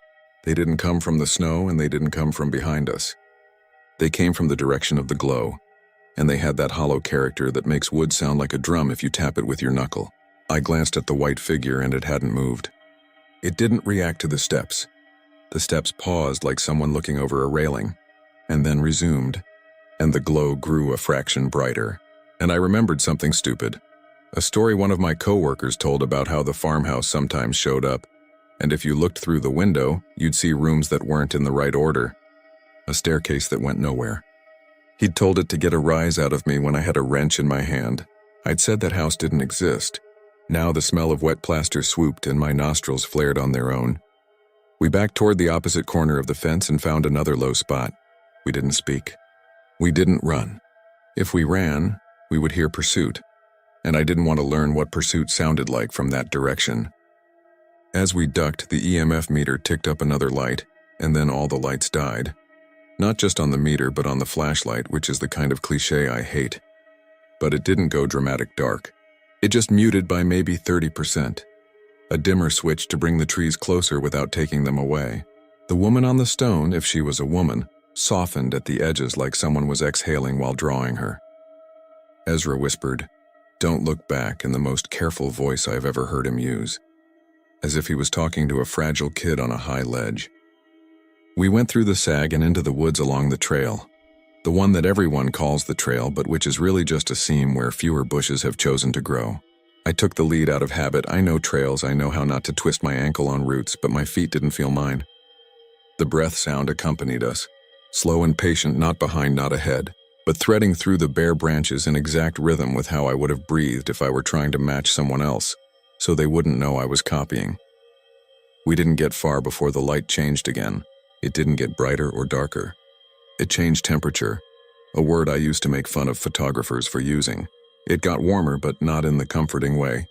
It felt like opening the door to a house with the radiators hissing too close to the couch. I could see the outline of what my brain named a roofline where there had been only trees. It was wrong. Set at an angle that didn't belong to any structure I know. You could smell dust that isn't there anymore. I heard, or thought I heard, a hinge squeak. Then the careful footsteps again, like someone framed in a doorway at night. We broke into the open near the road all at once, like surfacing after swimming blind, and the sight of the shoulder and the soft reflectors glued to the guardrail felt like a miracle. The car sat exactly where we'd left it, my poor rear defroster still a diagonal blur from where Lena's library card had scraped earlier. There's a small pull-off there, and somebody had left 2 fast food cups tipped over in it, frozen in a shallow skid. The mundane stuff nearly made me cry. Ezra fumbled with the keys and dropped them. The sound they made when they hit the asphalt was so sharp it sounded like it happened miles away. We piled in and slammed the doors as if anything out there would obey the courtesy of a closed car door. We didn't talk for a stretch of 143rd Street that felt longer than it is. I kept glancing at the rear view to see if any light would appear where it shouldn't. The mirror offered only my own eyes and the smudged halo of the back windshield. When we finally talked, we fell into the opposite problem. Too many words. Ezra said something about audio artifacts and wanting to check the tapes alone before he brought them to us. And I was offended for a second and then wasn't, because I didn't actually want to hear whatever we could hear that night. Lena asked if we'd seen the way the figure on the stone held her hands, how her fingers were too long for the proportions of her arms, and I told her my brain probably did that by itself. We laughed once, a short, jagged sound, and then a siren went by on Cicero. The flashing lights didn't hit us, but they painted the tops of the trees in the median and made them move like they had changed their minds. Back at my apartment, we didn't go inside right away. We stood on the stoop in our coats like people on a smoke break who don't smoke, the cold in our faces anchoring us. My neighbor from upstairs, an old guy named Mr. Peck, shuffled out to dump a bag of recycling and told us we smelled like wet basement. He wasn't wrong. "You kids go to the river?" He grunted, and then he went back inside without waiting for an answer. I wish the story ended with the tapes being blank or obviously fake. I wish it ended with us dismissing it, losing touch with Ezra and letting the whole night collapse into a thing we talked about after a couple beers. The opposite happened. The next morning, Ezra texted a photo of a strip of tape held up to a window. You couldn't tell anything from the picture except that he had working thumbs. 12 minutes later, he called and asked if I could come over because he didn't want to listen alone anymore. I told my boss I was sick, which wasn't entirely a lie. Ezra's apartment was warm in a way that made you sleepy. He had hung heavy blankets around his living room to dampen the sound, and he had his deck on the coffee table with headphones and a little amp. The room smelled like the last brand of tea, a rotating collection of roots and dried fruit. Lena came too, hair still wet from her shower, cheeks red. The three of us sat on the floor like we were kids because nobody had thought to pull out chairs. Ezra hit play and the tape whispered to life. Most of it was what you'd expect. Our boots, our nervous laughs, a dog bark from someone's backyard a long way off, the EMF meter clicking faintly. The tape chewed a little where we moved the tripod. Then there was a band of sound that doesn't belong to microphones. I've recorded enough in garages with fans on to recognize what's environmental. This wasn't that. It was a breathing, not a person's and not wind. It fell exactly between inhale and exhale you could diagram on a board. Slow, damp, patient. It was so clear it made me hold my own breath so I wouldn't confuse it. 20 seconds of it went by, and I could tell from the way Lena's hands pressed together that she was counting with me in her head like she does when she wants to see if a sound is looping. It didn't loop. It never repeated in a way I could map. It felt like something considering us, deciding what to do with us. After that came a new sound, and I'll write it the way I still hear it. Footfalls on stairs, 6 of them, spaced like someone making sure not to wake their sleeping partner. The tape didn't lie. It was too specific. It had the wooden hollowness of a house that's been moved too many times and never re-leveled. The worst part wasn't the breaths or the steps. It wasn't even the moment where a woman's voice appeared so quietly under Ezra's asking, "Is anybody here?" that we almost missed it and then rewound and felt the room tilt. The voice, if it was a voice, said 3 words. I'm used to suggestion, and I know once you say what you think you heard, everyone hears it. So we played it again without guessing, a dozen times until we all agreed we could hear the same thing. It was close to the mic and far, like a whisper in a hallway through a door. It said, "It's warm now." You can lean a lot on that sentence. It can mean anything. We played it until we were sick of it, and then we sat quietly and drank scalding tea so our hands would have something to hold. Ezra said he wanted to talk to someone he knew at the station who had access to better gear, not for publicity, but to see if they'd tell him we were just hearing our own mouths folded. He swore he wouldn't share names or exact location. We believed him because his face didn't know how to sell a lie. That afternoon, he walked the tape down to his job. We didn't hear from him for 2 days, which was normal for Ezra when he dropped into a project. On the 3rd day, I got a text from Lena that said, "Ezra wants us to come back tonight," followed by immediately, "I told him no," and then, "But he's going anyway." I called him and told him to wait for us if he had to go. Or better yet, don't, and he laughed and said, "I'm not dumb, man. I'm just going to drive past on 143rd and see what the weather did to the trail." He sounded wired and reasonable at the same time. I told him to text when he was done. He said, of course, and then said, "Did you hear that the white lady photo might be a double exposure?" Which was his way of saying he didn't fully believe what he was doing. I said, "Everything might be a double exposure," and then we both hung up, friendly in the way you are when the person on the other end might do something unwise and you can't control them. I kept my phone close all evening. At 9, Lena and I exchanged a few cautious texts about whether we should drive by, and then she said she'd call me if Ezra checked in with her first. At 10:30, I started rehearsing a speech in my head about boundaries and grown-ups and the difference between curiosity and courting trouble. At 11, I called him and got his voicemail. I didn't leave a message. At 11:20, someone knocked on my door, 3 polite taps. I looked through the peephole and saw a man in a Cook County Forest Preserve jacket and a reflective beanie. The hallway was full of the smell of snow melting off boots. He held his cap in his hand like he was a teacher visiting a parent. I opened the door a few inches. He introduced himself as Officer Morales. He told me he was doing a wellness check on a vehicle registered to Ezra's name that had been found on the shoulder near the trailhead, unlocked, with no sign of the driver in the immediate area. He said a good Samaritan had called it in around 10. He said there were fresh prints to and from the fence and back, size 11s, maybe, and a second set similar and a third set smaller, possibly a woman's, all overlaying each other. He asked if I knew where Ezra was likely to be. I said probably work, and then immediately corrected myself because I knew the station wasn't staffed that late. Morales listened like he'd listened to every lie anybody told, not to catch me but to let me get done. I called Lena and she arrived in her coat and slippers, hair uncombed under a hat, eyes glossy. We stood in my kitchen while Morales made calls on his radio with words that sounded more technological than the situation deserved. He asked if Ezra had any medical conditions, any history of depression, any old beef that might make him go out there alone. We said no so many times it became stupid. Eventually he told us they'd found tracks from a fourth person. Hard to say, but possibly prints that came to the fence and stopped like someone had stood watching for longer than they should. The hairs on my forearms stood up even though I was already cold. Morales asked us not to go out there. He said they'd cruise the road for a while and call in county if it turned into a report. He said sometimes people get turned around in the woods for all sorts of dumb reasons. Phones dead, snow glare, too much confidence. He never said the word ghost and we never said it to him. After he left, we did the thing he told us not to. We put on our boots and drove out anyway. I know. The car was where he said it would be. The hazard lights off, the interior light on. The driver's door canted open like someone had opened it with their foot while their arms were full. The tracks in the snow were a mess. You could read them if you had the skill, but I don't. I saw the pattern Morales meant, back and forth and back. A rhythm that didn't do the usual loop of teenagers daring each other to jump the fence and run. It went to the fence, then parallel, then back to the car, then to the fence again and stopped in a place that made my throat hurt. Morales' SUV pulled up behind us 5 minutes later and he didn't yell because yelling would have meant he was mad. He was more like a tired uncle. He told us again to go home and this time we listened. The whole time we were there I kept waiting for that breath sound to gather in the spaces between the trees, but it didn't. The woods were old and quiet and very good at not telling us anything. Ezra texted the next afternoon. "I'm okay," he wrote. "Sorry about last night.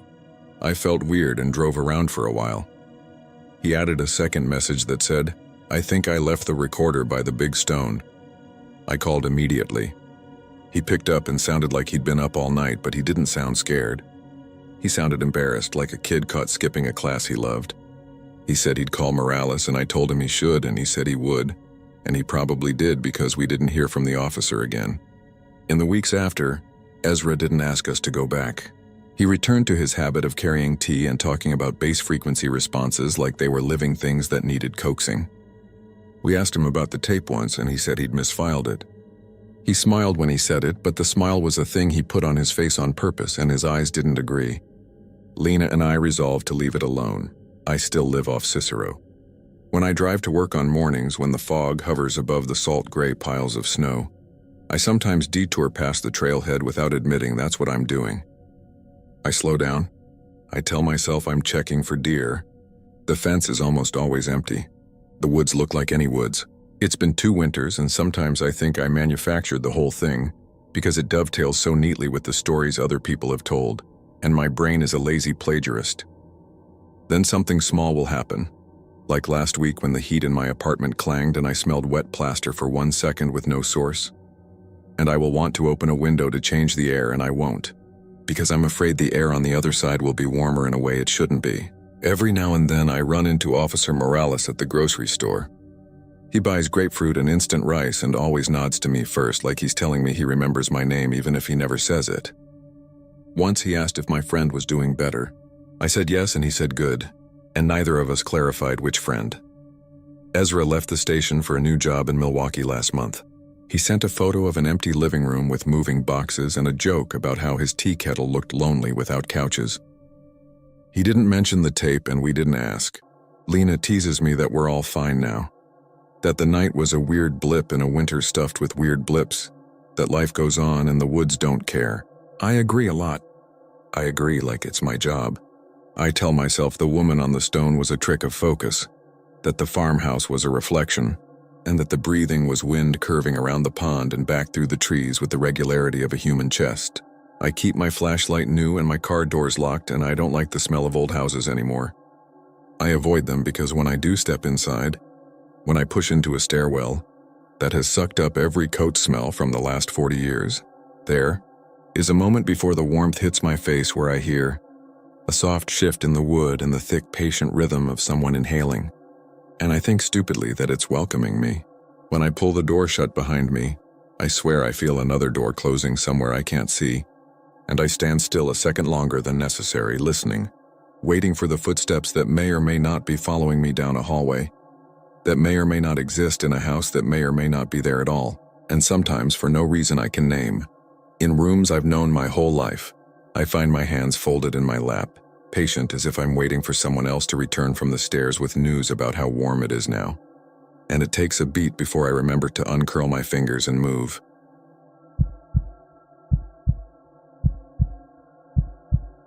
I never planned to write this down, but last night I caught my reflection talking to me in the dark kitchen window, and it said a name I haven't told anyone in years. I'm not dramatic. I'm a regular guy who double knots his shoes and forgets to water his plants. But I need to get this out of me because I think the story didn't end where I thought it did. And if anyone in El Paso still does the stupid things we did that summer, maybe this will nudge them away.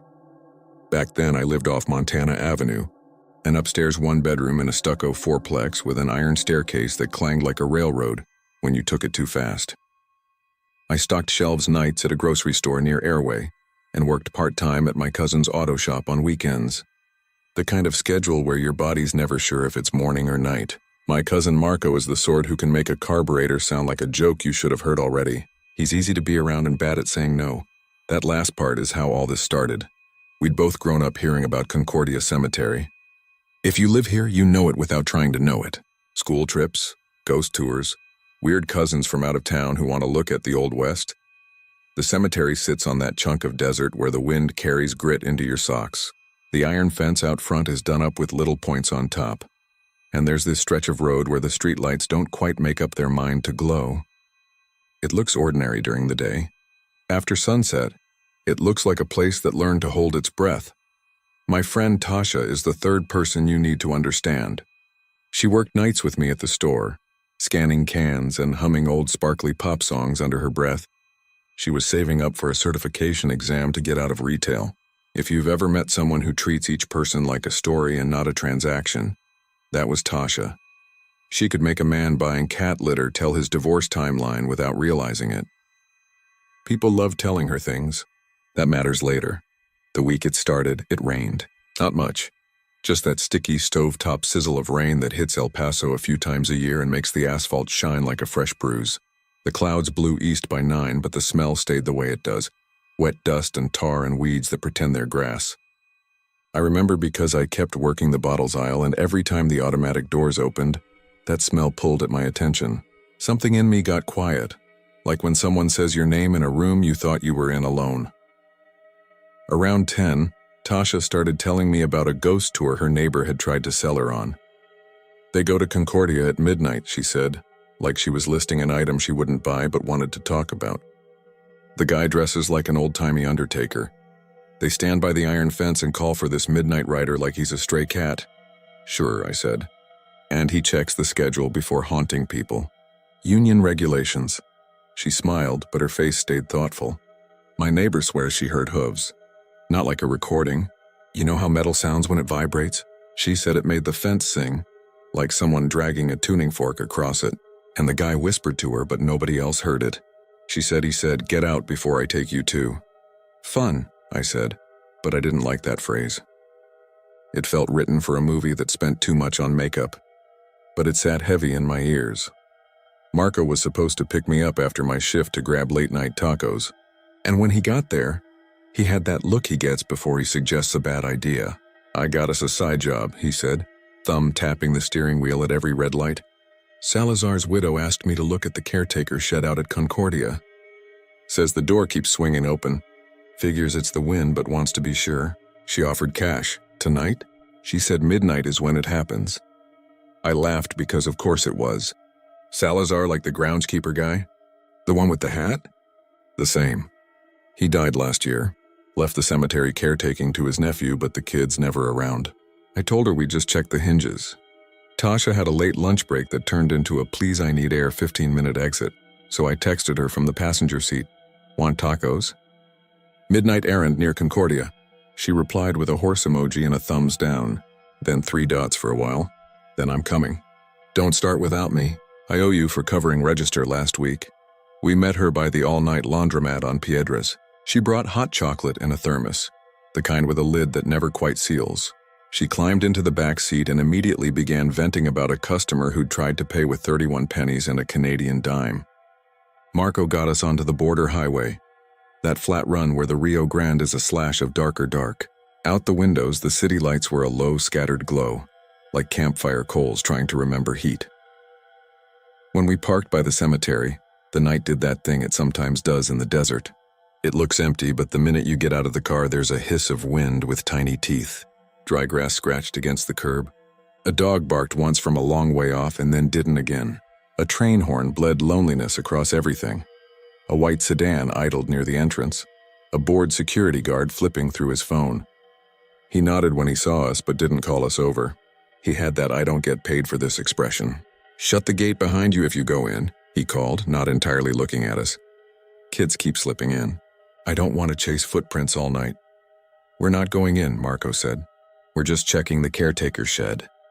The guard raised his eyebrows like that was worse and went back to his screen. We walked along the fence. The iron had taken on that wet metal smell from the earlier rain. Each time the wind shifted, the points at the top clicked, a little cloud of ticks. The shed sat just beyond the main gate off to the right, a squat rectangle of plywood and paint.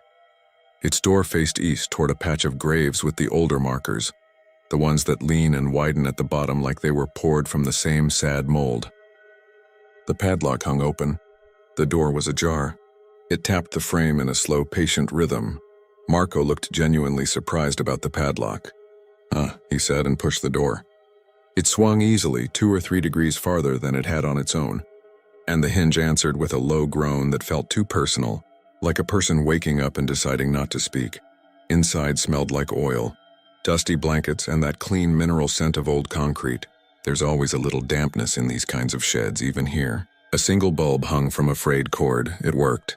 The light made a familiar circle, and the edges of the room stayed disagreeable. Rakes leaned in a row like they'd just missed the bus. A plastic tub squatted under a shelf.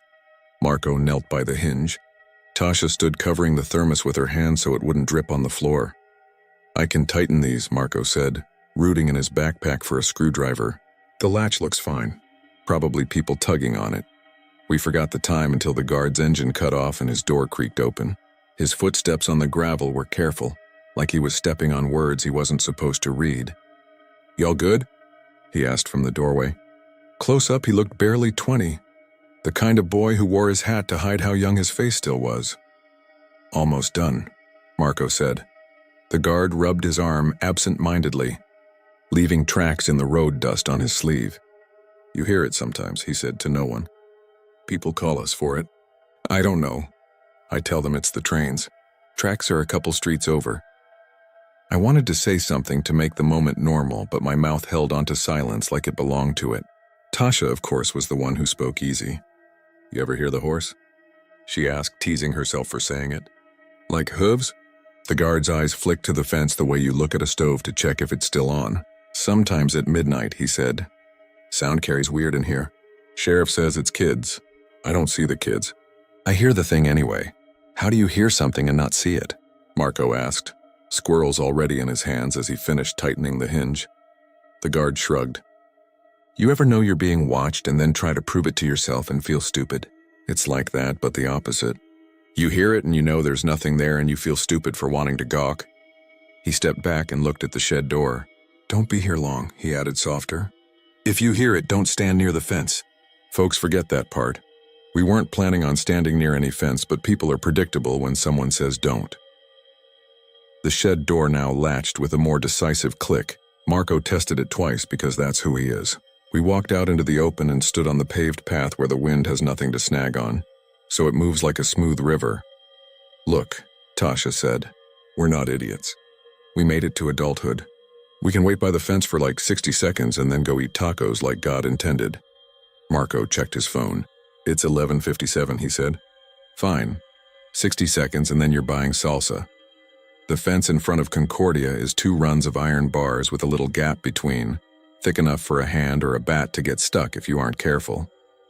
People leave flowers and little flags in the posts. Someone had tied a blue ribbon in a bow that had undone itself halfway, so it hung like a question mark without its dot. I remember stupid details when I'm nervous. The ribbon bothered me because it didn't know what it wanted to be. We lined up by the iron, shoulder to shoulder like a photo that forgot to smile. The street around us went in and out between quiet and less quiet. A car somewhere revved and then was nothing. The white sedan clicked as it cooled. The guard slid back into his seat and lit a cigarette, the ember pulsing. The moon wasn't full, but it put light on the top of the markers so they looked like they were listening. At 11:58, the wind moved through the weeds and the fence made a sound like low bells. Not ringing, not anything musical, just that soft, vibrating hum metal makes when it's touched and wants to complain about it. I pressed my palm to a bar and it was colder than the air. Cold like the inside of a pantry. Cold like something that hasn't been touched by anyone warm for a long time. We don't have to prove anything, Marco said, half joking. It's a work night. Or it was.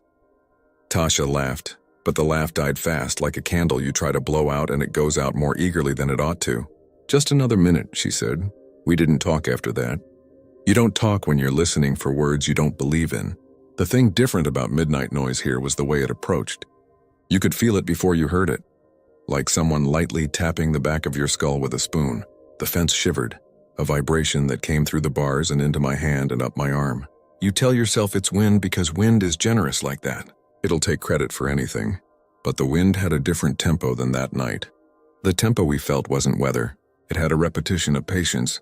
The first clop was far. It sounded like a hammer at a construction site a few streets over. Someone doing a job nobody bothered to tell the city about. The second clop lined up with the first in a way that made your tongue press to your teeth. The third one came from the other direction, like the sound had turned a corner in the air itself. By the fourth, the bars vibrated so deliberately that the humming wasn't random anymore. It became a tune if you were the kind of person who calls a warning a tune. I don't know if it's worse to be the only one hearing a thing or for everyone to hear it and pretend they don't. The guard had gone still in his car. A couple who had parked down the street to look tough decided they weren't tough and drove away without their engine catching on the first try. The cemetery stayed cemetery. We listened like we were sitting in church and waiting for the part where the priest says the thing that makes everyone cross themselves. When the whisper came, I thought it was Tasha at first because it sounded like someone standing where she was would sound if they spoke directly at the side of my neck. It said, "Get out before I take you too." The voice didn't have any drama to it. No echo, no grit. It was tired and mean in the way you get when you've been arguing too long with someone you love and you ran out of proof. And now there's just this bitter residue of a feeling. It was an ugly human voice. That's what I need you to understand. It didn't sound like a ghost from a story. It sounded like a person who didn't think I was one. I turned to Tasha. Her lips were pressed tight, no sound coming out. Marco's mouth was slightly open in the idiot way we sleep in cars on long trips. I looked at the guard. He was staring straight ahead. Nobody was moving. Did you hear that? I said too loud, like noise could make other noise less real. Marco swallowed. Hear what? He hadn't heard it. I could tell by the way he waited for my answer instead of bracing for his own. I looked at Tasha before I said it because I didn't want to be the only one who had to say it. She had tears in her eyes she wasn't letting fall. Not this, she whispered. Not for me. Then out loud, it's midnight. We did it, let's go. I should have listened to her. But there was that thing in me that hates being told what to do, especially by something I can't see. I stepped closer to the fence.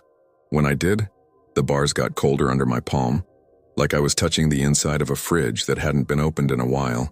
I could see into the cemetery now, the older graves with their pieces missing, the dirt paths that look like they're still learning to be paths, a bit of the shed roof peeking behind a cypress, and nothing else, emptiness. The clops kept coming, but they didn't belong to any moving object I could point at. The empty space learned to make noise. Okay, Marco said gently, like coaxing me from a ledge. Okay, we proved our point. Let's be dumb later. When I let go of the bars, my hand left condensation as if I'd been holding a glass. I wiped it on my jeans and tried to laugh at myself, but the laugh didn't come. We went for tacos. The late-night place at the corner by the bank was still open, the kind with fluorescent lighting that makes everybody look like they're made of paper. We ate and pretended to talk about ordinary things. Tasha changed the subject every time I circled back. We dropped her off and she hugged us longer than she usually did and said, "Text me when you get home," which we never did, but that night she wanted us to. In my apartment, I turned on every light. I don't usually do that. I'm cheap with electricity, the way you get when you've had one too many reminder notices with red letters. I brushed my teeth listening to the upstairs swamp cooler clank. The mirror fogged a little from the hot water. When I wiped it with my sleeve, a smear of wetness traced a shape against the glass about the height of a person's shoulders. Condensation is a liar. It shows you what you think you see. I told myself that as I walked into my living room. I told myself again when the upstairs neighbor dropped something heavy and it hit the ceiling above me like a footstep. By the time I slept, it was already light. I dreamed of old TV shows where a horse runs across the grainy screen black and white, and the applause sign flashes even though no one's clapping. When I woke in the afternoon, my phone had a text from Tasha. "Did you sleep?" I typed back like an idiot, "You?" She sent a horse emoji again, and then I heard it at 4 a.m. Through my wall, switching to day shifts. She didn't show up to our next night shift. She switched without calling me first, which wasn't like her. But I told myself she owed me nothing. We could still eat lunch. We did twice. After the second time, she stopped answering as fast. People tiptoe out of your life without meaning to. It happens like the desert gets cold at night. It sneaks up because you forgot something could be two things at once. Marco didn't want to talk about it. He'd throw me a socket wrench and say, "Hold this," in a way that wasn't about the wrench. We tightened belts on cars that shouldn't still be running. We argued about whether the radio in his shop came in a fraction of a beat late after that night. It did. The voices were half a second behind the lips on the posters taped to the wall. That's a joke. We didn't have posters. That's me trying to make this lighter than it is. 2 weeks later, Marco called me at 3 in the morning. The call only rang twice and then went to voicemail, but there was no message. When I called back, he picked up on the first ring with a voice that had been crying, but wasn't letting me hear it. "Don't get mad," he said. I went back, just to check. The shed door was open again. "Why didn't you tell me?" I said, mad. "Because you touch things you shouldn't. And because if you said no, I'd have to listen, and I didn't want to." "Is it open now?" "No," he said. "It closed as I got there. Like someone was inside who didn't want me to see." The lock was still hanging, but the door shut itself. And then I heard a voice. It wasn't the same one. It was like Mr. Salazar when he yelled at kids for climbing the fence. But he's gone. We sat in our separate darknesses, the way you do with phones when both of you are pretending there's nothing to see. "We should stop going," I said. We did the job. We tightened the hinge. Let somebody else do the stupid. "I think it's going to keep coming," he said. It did keep coming, but not just to the cemetery. That's the part I wasn't prepared for. If you'd asked me before, I would have said hauntings stay put. They're like houses without furniture. You get what's there and that's it. But the sound learned us. That's the best way I can say it. It learned the shape of our attention and came through it like a draft through a door that doesn't seal. At the grocery store, when I was wheeling a pallet of paper towels past aisle 5, I heard the clop across the polished floor, just once, and the pallet shifted an inch toward the shelf as if my hands weren't holding it. The motion sensor over the freezer clicked on like it saw something. Nothing walked out. One night when Tasha still answered my texts, she wrote that her upstairs neighbor's kid woke screaming and said a man had told him to stop pretending to be alive. The kid was 6. Kids say things. The mom told Tasha the kid had probably heard a video game through the wall. Still, Tasha bought a white noise machine and started sleeping with the bathroom fan on. A month after that, she sent me a message that said, "I'm joining my aunt in Austin for a while. I'll visit." She didn't. I tried forgetting. It's an activity you can do. You fill your day with errands. You buy screws for a shelf you haven't built yet. You walk to the gas station for milk you could have bought earlier. You tell yourself you miss Tasha because people move and that's normal. And you don't call it something following you. You label sounds as things you know. Pipes clang, trucks downshift. Cats knock things over and pretend they didn't. But forgetting is work, and some nights I clocked out late. On those nights I'd hear it again. Not a whole chorus, not a movie moment. Just a single hoofball somewhere too close to the metal stair. The barest shake of the iron railing as I climbed. The bars of my balcony humming like tuning forks someone forgot to stop. I bought a fan too. I left it on all the time. The fan made the air feel busy, so other noises had to stand in line. Around Christmas, the night store held a potluck. People brought dips and cookies and the kind of casserole that makes you wonder where the person saw the original recipe. I stood by the break room window with Marco and a new cashier, who had that soft, quick laugh that makes you feel safe. She was telling us about her aunt who collects angel figurines that all look vaguely like the aunt. It's like being watched by her 100 times, the cashier said. You can't even eat in peace, Marco laughed for real. He was loosening up more these days. Maybe time had pushed the night back a few inches. Maybe Tasha being gone left fewer reminders. The break room clock ticked like an accusation. The coffee machine made that sigh it does after a brew. That little whisper of burnt smell leaking out. The window gave onto the loading dock where pallets stacked up like uninteresting monuments. I was squinting through the reflection glare when I saw him. He wasn't a soldier like the tour guides say. He didn't glow. He stood by the far wall of the dock wearing ordinary jeans and a jacket I've seen 100 men wear to HEB in cold weather. He was a little hunched like people get when they've learned to pick up boxes without wrecking their backs. He looked at the wall, not at me. When he turned his head, the motion lagged just a hair behind the head itself like an old webcam. And then he was gone. What? Marco asked. He'd seen my face. Nothing, I said. And I meant it the way you mean it when you spilled a drink and nobody saw and you hope it dries before anyone notices. That night, the hooffall came twice in my apartment and didn't try to pretend to be plumbing. The second one shook the window enough that the cheap plastic blinds clicked, a brittle little sound that made me angry because it was so small. I stood in the living room and said, "Leave me alone," and felt stupid and brave at the same time. The fridge's compressor kicked on like an answer. I lasted like that until spring. On the first warm day, the kind that makes you think the city's skin is young again, I ran into the security guard from the cemetery at a coffee stand outside the hardware store. He looked older in daylight, not in his face but in the way he carried his shoulders like a pack without straps was on him. He recognized me too. "You still go out there?" he asked. Not with accusation but with a softness that meant he was bracing me for a no. "I don't," I said. "You?" He shook his head. "Got a different site," he said. "I asked for it. The guy who took my spot, he says it's just a job. He says the hooves are coyotes." I didn't argue. "Coyotes don't sound like metal," I said. "Nothing sounds like metal unless it touches it," he said. "That's what the old caretaker told me once. He said if you hear something that's not there shaking the fence, it means it knows the shape of where it wants to be. It means it's practicing." "Practicing what?" I asked. He looked over my shoulder like the sun was telling him something. "Being," he said. "Don't tell me if you hear it somewhere else. I don't want to know." The idea of a thing practicing took root in a part of my head I didn't know was garden. Practice means repetition. Repetition means a path being worn. Paths mean eventually you don't have to think where you're going. You just go. In late May, Marco quit the shop. He said he needed something with hours that didn't follow him into his dreams. He took a delivery job that put him in sunlight more. He got browner, happier, louder. He didn't call me at 3 in the morning anymore. We saw each other weekends like normal people. Sometimes we avoided Concordia by name. "Let's not go down that way. Traffic."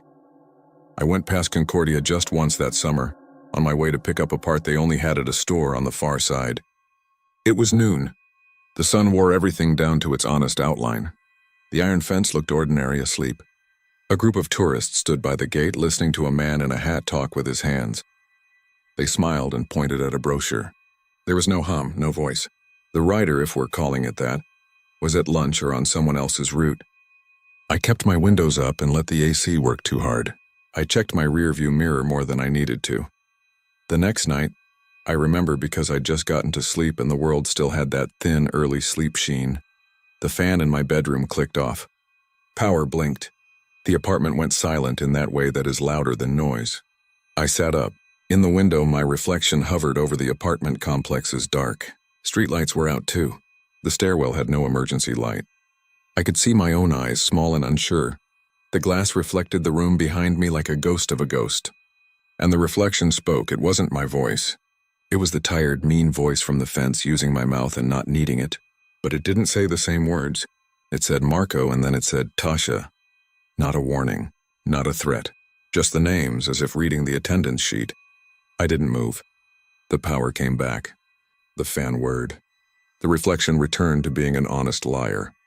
I called Marco that morning and told him I wanted to show him something stupid, and he told me he was on a route and would swing by after noon. We sat on my couch with the TV playing a cooking show we ignored. I told him what I'd heard. He believed me because he has always believed me even when I didn't deserve it. We didn't say her name too loud. He put his hand on my shoulder like you do for a dog when thunder happens. He said, "We can go talk to a priest, or a therapist, or both. I don't care which order." "I don't think it matters what we call it," I said. "I think it wants to be called at all." We didn't go to the cemetery again. I'm saying that because I know how these stories usually go. We didn't stand by the fence waiting for more. We didn't invite it. We did everything small and practical people do. We changed routines. I moved my bed away from the window. I taught myself to listen less. It helped, or I told myself it did. The hoofalls came rarely after that. When they did, they were far away and tired. 2 weeks ago, I woke to my phone buzzing angrily on the nightstand. It was from a number I didn't recognize. The voicemail transcription said silence. But when I pressed play, there was an ocean of static and then the sound of a wooden door settling in its frame. The soft thump the sound hinges make when they decide where they want to rest. Then a whisper. "Get out before I take you too." The voice wasn't aimed at me. It was talking to the room it was in. At the end, very faint, I heard the hum of metal like someone had touched a fence and taken their hand away before it learned the shape of them. I saved the message and haven't played it again. Yesterday, a mutual friend told me Tasha came back to El Paso. She's working days at a clinic on the west side. She walks to work when she can because she says the air here, even when it's hot, feels like something you can do. I wanted to call her. I put her name into my phone and let it sit. Then I saw the news about a boy who went missing near Montana, and my brain did that unhelpful thing where it ties strings that aren't tied. I didn't call her. I smiled at the part where the sun pushed through the afternoon dust and shaped the mountains like shadows on a curtain. Last night, after wanting to call and not calling, I stood in my kitchen making tea like old people do when their brains pace. The kettle whistled and I turned it off and let it complain itself into quiet. The window over the sink is a blackboard at night. You can see yourself if you want to, or you can look just to the left of yourself if you prefer. I looked in the dark and saw my cheekbones and an untidy man and a plant I forgot to water. I also saw for a second a man behind me wearing a jacket I've seen 100 times in grocery stores. He wasn't a soldier. He didn't want anything noble. He wanted to stand where I stand and learn the shape of the room the way I learned the shape of the fence. I turned around and there was no one, because of course there was no one. But the window kept a pale version of him while my eyes adjusted. The kettle clicked as the metal cooled. That tiny noise sounded like hooves if you let it. I didn't let it, but the sound didn't ask me for permission. I don't care if anyone believes me. I'm not trying to file a report. I'm writing this because I think names matter. And once the thing has learned them, it becomes difficult to be a person in the shape of your own life. If you go to Concordia, if you stand by that iron fence because boredom and fear dress like courage when you're tired, don't touch the bars. Don't put your ear where you think a whisper lives. Don't wait for exactly midnight like a fool. It doesn't show up for the clock.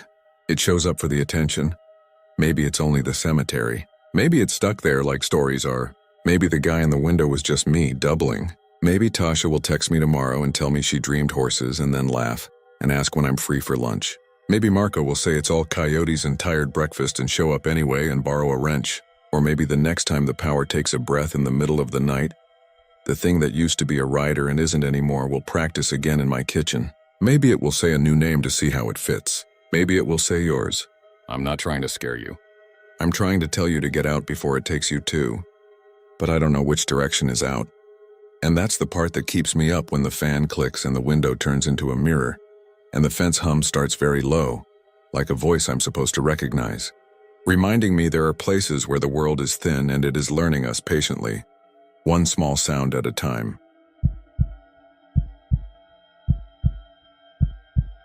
I never thought I'd write this where strangers could read it, but the memory keeps knocking around in my head at night like a loose shutter. I live a few blocks from Greenwood Cemetery in Brooklyn. If you know the area, you know how the afternoons can turn quiet in a way that doesn't sound like New York. No honking, just the wind through old trees and a distant hammer from a row house renovation. That quiet is what I used to love about walking my dog, Winnie, along the perimeter and sometimes, don't judge me, cutting in when the gates were still open but the last grounds truck had gone. I've always liked old places. I liked reading the little flags on the Civil War stones, the tiny rusted holders that say Gar, the coins on certain markers that I told myself meant someone remembered someone. The weird part of the story isn't that I went inside. It's everything after. It started on a day that felt like two seasons were arguing. It was early June, but the air out by Fifth Avenue had that metallic taste that means lightning is looking for a place to land. I'd had a long week at the bike shop, dealing with a shipment that arrived with half the boxes crushed. My sister Jess had been after me to not sit alone because it was the first anniversary of my ex moving out. She meant well, but I told her I was fine and took Winnie out around 6. We cut down 23rd Street, past the deli with the postcard rack out front, and came up on the Gothic arch near 25th. The clouds were stacked like bruises. A groundskeeper in a faded green jacket was locking the small side gate. I gave him one of those chin nods. He looked at the sky, then at me and Winnie, and said, "Storm rises fast here, like the cemetery made its own." "I'll be quick," I said. He shrugged, told me to stick to the main lane and be out before the big drop. I said thanks and slipped in. I know that sounds reckless. It didn't back then. A lot of people walk in there. You go quiet. You watch Winnie sniff stone and grass and you think about names on marble from 100 years ago. And if they thought they'd still be read. I only went over toward the Civil War section because Winnie tugged left. The little flags fluttered. You know how the air goes still right before a storm, like it doesn't want to give anything away? It was like that. I checked the time. I still wore a watch then. A cheap one my dad had given me when he couldn't afford a new one for himself. And I figured I had 20 minutes before the rain reached me. Down by the low slope of the Civil War lot, I started seeing the weird mud. Greenwood has paths and trimmed grass. It doesn't usually have patches of tacky mud unless someone's dug something up. These patches had a brown-black shine to them. Winnie slowed and pressed herself against my leg. Her tail went down like a drawbridge. And then, this is going to sound like I'm pushing it, but I swear I heard a drum, not a full marching band. Just one drum rolling a quiet rhythm a kid could practice in a bedroom. I stopped to listen. The sky grumbled. Winnie stared at nothing, her head cocked like she was listening too. A gust bent the flags so they all pointed one direction, like rows of small hands indicating a path. I told myself it was the wind messing with sound. Cemeteries amplify things. My phone buzzed. "Jess, want company tonight? I'll bring pizza." I typed, "Maybe later," and put the phone back. When I looked up, there was a man standing about 30 feet ahead near one of the larger stones, the kind with a marble urn carved on top. He wasn't facing me. He had that posture of someone waiting for a bus that isn't posted on any schedule. I remember his hat, which looked like an old style that would get you laughed at in most places. Flat top, short brim, slightly slouching. I only have names for it now because I looked them up later. A forage cap. He didn't turn when I said hey. Winnie didn't growl, didn't bark. She just leaned into my leg so hard I had to adjust my balance. "Park's closing," I tried. He lifted his head like maybe he'd heard, then started moving, not toward me, not away from me, but kind of parallel, following the line of markers down the slope. His walk was odd.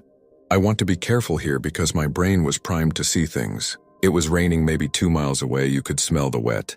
The air felt charged. The man walked like he was walking uphill even though he wasn't. A step, a pause, weight shifted onto the other leg. You see that gait in people who've spent a day standing in one spot. When he got to the bottom of the slope without ever looking at me, he turned and went between two cedars. He didn't disappear. It wasn't theatrical. He just went behind them, and when I came closer, he wasn't on the other side. Lightning flashed to the south without thunder. That's the kind that gets me nervous. I told Winnie, "Okay, we're done." We cut back toward the main lane. That's when I saw the mud on my boots. It was caked in the treads, thick as paste. The weird thing wasn't that it was muddy. The weird thing was that the ground under me was mostly dry. The storm hadn't hit yet. The patches of brown-black mud had looked tacky, but I hadn't stepped in any. At least I didn't think so. I stopped under an oak and used a stick to gouge out the mud. It smeared like wet clay. It smelled like something turned under a long time ago. I know dirt. This smelled older than any garden. The first fat drop started when we reached the arch. The groundskeeper had the small side gate pulled open and waved me through. "You cut it close," he said. His voice sounded like a match scraped on a rough surface. I wanted to ask him if he'd seen the man with the hat, but the rain doubled in volume the way summer rain does, and we both ran for it. I hit Fifth Avenue with water already on my neck. By the time we reached home, my socks left prints in the hallway, and Winnie shook herself by the stairs like she'd held the whole storm in her fur. I put her towel in front of the door, took my boots off, and saw that mud again, stuck in the seams. It had thinned out in the rain, but the color stayed wrong. I scraped what I could and dumped it into the sink, then thought better of it and pushed it into a paper bag. I don't know why. It felt like a bad idea to send it into the pipes. Jess called around 8. "I'm downstairs with a pie from Luigi's," she said, like she knew if she asked permission I might say no. She buzzed up and did the sister thing where she looks at your face first, registers your mood, then pretends she isn't doing that. We ate on the coffee table with plates balanced on our knees. The storm was stalled overhead. Lightning came and went like someone was taking flash photos through the curtains. I told her the gist. Man in old hat, weird mud, a faint drum I probably imagined. I don't tell Jess half of the stuff I think about. She's the rational one. She listened. "Civil War section?" she asked. She took a slice and pressed the point down so the oil ran back toward the crust like she always does. "Yeah, near the slope where the little flags are." "I've heard things," she said, and I laughed at her tone. "No, seriously. A mom from the playground said her father used to work maintenance there. He said the storms do weird acoustics on the old bronze vases. You get humming. People think it's music." "That makes sense," I said, relieved at how much it actually did.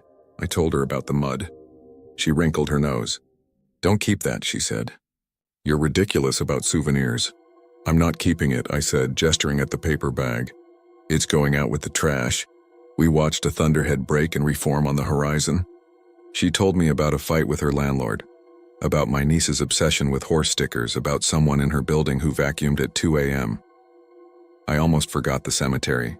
Right before she left, she took the trash bag down to the bin. I stood at the window and watched the rain fizz under the streetlight. When I turned away, something wet had seeped from the bottom of the paper bag and made a dark crescent on the counter. I wiped it up and didn't think about it for the rest of the night. The next morning was blue and apologetic. The city wakes up like a sleeper who overslept. I opened every window. The apartment smelled clean. Winnie clattered around with her nails tapping the hardwood. I made coffee and checked my phone. 2 missed calls from an unknown number at 2:17 a.m. with no voicemail. A text from Jess at 1:08. "Let me know if the thunder keeps you up." I typed back that I'd slept fine even though I hadn't. Sometime after midnight, I'd heard the drum again, slow, practice quiet, not enough to complain about to a neighbor, enough that I stood in the kitchen with the lights off and tried to figure out the direction. It had seemed to come from the sink, which didn't make sense. The plumbing moans sometimes, but it doesn't keep a beat. At the shop, we got slammed. It felt like every person with a fixed gear and a guilt complex had decided to commute on a day when the subway was actually running fine. My coworker Mateo and I tag-teamed flat tires and bent derailleurs, while our boss yelled from the back that the supplier had shorted us again. Around 3, the clouds thickened the exact color they'd been the day before. Mateo said, "Round 2?" And we both laughed, but not comfortably. I told him about the guy in the cemetery, expecting an eye roll. He surprised me by saying, "My uncle used to say don't look people in the eyes in Greenwood after a storm or they'll follow you home." He meant living people, he added, then paused. "Mostly." I left at 6 with a half-finished tune-up on the stand and a promise to come in early. I shouldn't have detoured past the cemetery, but I did. Call it superstition. People go back to the place where they saw something to convince themselves they didn't. The gates were open. Tourists moved like a slow school of fish under umbrellas. The Civil War section looked like any place after rain. Grass flattened, paths darkened, the little flags now glamorously bright against everything else. I kept to the lane. I didn't cut down to the slope. Even from the road, though, I could see marks in the softer ground. Not footprints exactly, not shovels. Long, shallow indentations spaced about as far apart as a person's stride. You could make them if you pressed the flat of a board into wet earth and then lifted it. I saw 3 or 4 of those lines leading from the lower graves up toward the cedars where the man had gone. I told myself it was dragged branches. I told myself a lot of things. I got home before the second storm hit. I live on the 2nd floor, and my downstairs neighbor, Mrs. Rosen, was standing in the hallway with her grocery bag like she'd decided on the stairs that they were heavier than she'd planned for. I took the bag for her and we did the weather small talk. Winnie wagged her whole body at her. Mrs. Rosen adores Winnie and calls her Winnie the Pooh no matter how many times I tell her my dog is not a bear. "You heard the drumming last night?" she asked over her shoulder as I set the bag on her kitchen counter. "I thought I imagined that," I said. "Where's it coming from?" "From where it always comes from," she said, like I'd missed an obvious life lesson. "The cemetery makes noise. They drilled it into the kids when I was little. Don't run there in a thunderstorm. My father said there were stories from his father. I didn't listen, did you?" She smiled. "You're young." "I'm 32, I said. "You're young," she said again and patted my arm. "Keep your umbrella by the door tonight." That night, the rain was different. It came in thin lines like a beaded curtain. You could hear each drop as an individual decision. I sat on the couch with a book I didn't read and let the TV do that silent flicker on some news station. Winnie slept with her head on my foot, then woke up and stared at the kitchen doorway. Not at the door, not at the floor. At that doorway. The drum started again, soft, practiced. It rolled a pattern that fell into my breathing. I tried to convince myself it was the people upstairs. Maybe their kid had a drum pad. Then the overhead light buzzed once and dimmed like a hand had pinched the electricity to check if it was real. The clock on the stove blinked 12 km even though it was only a little after 9. Thunder moved like furniture upstairs. I said Winnie's name. She kept staring at the doorway until she let out one low note that wasn't a bark. It was a stay-away sound. The banging that followed wasn't a drum. It was steps on the hallway stairs. Someone heavy in wet shoes. 3 steps, then a pause, then 3 more as if the person was carrying something.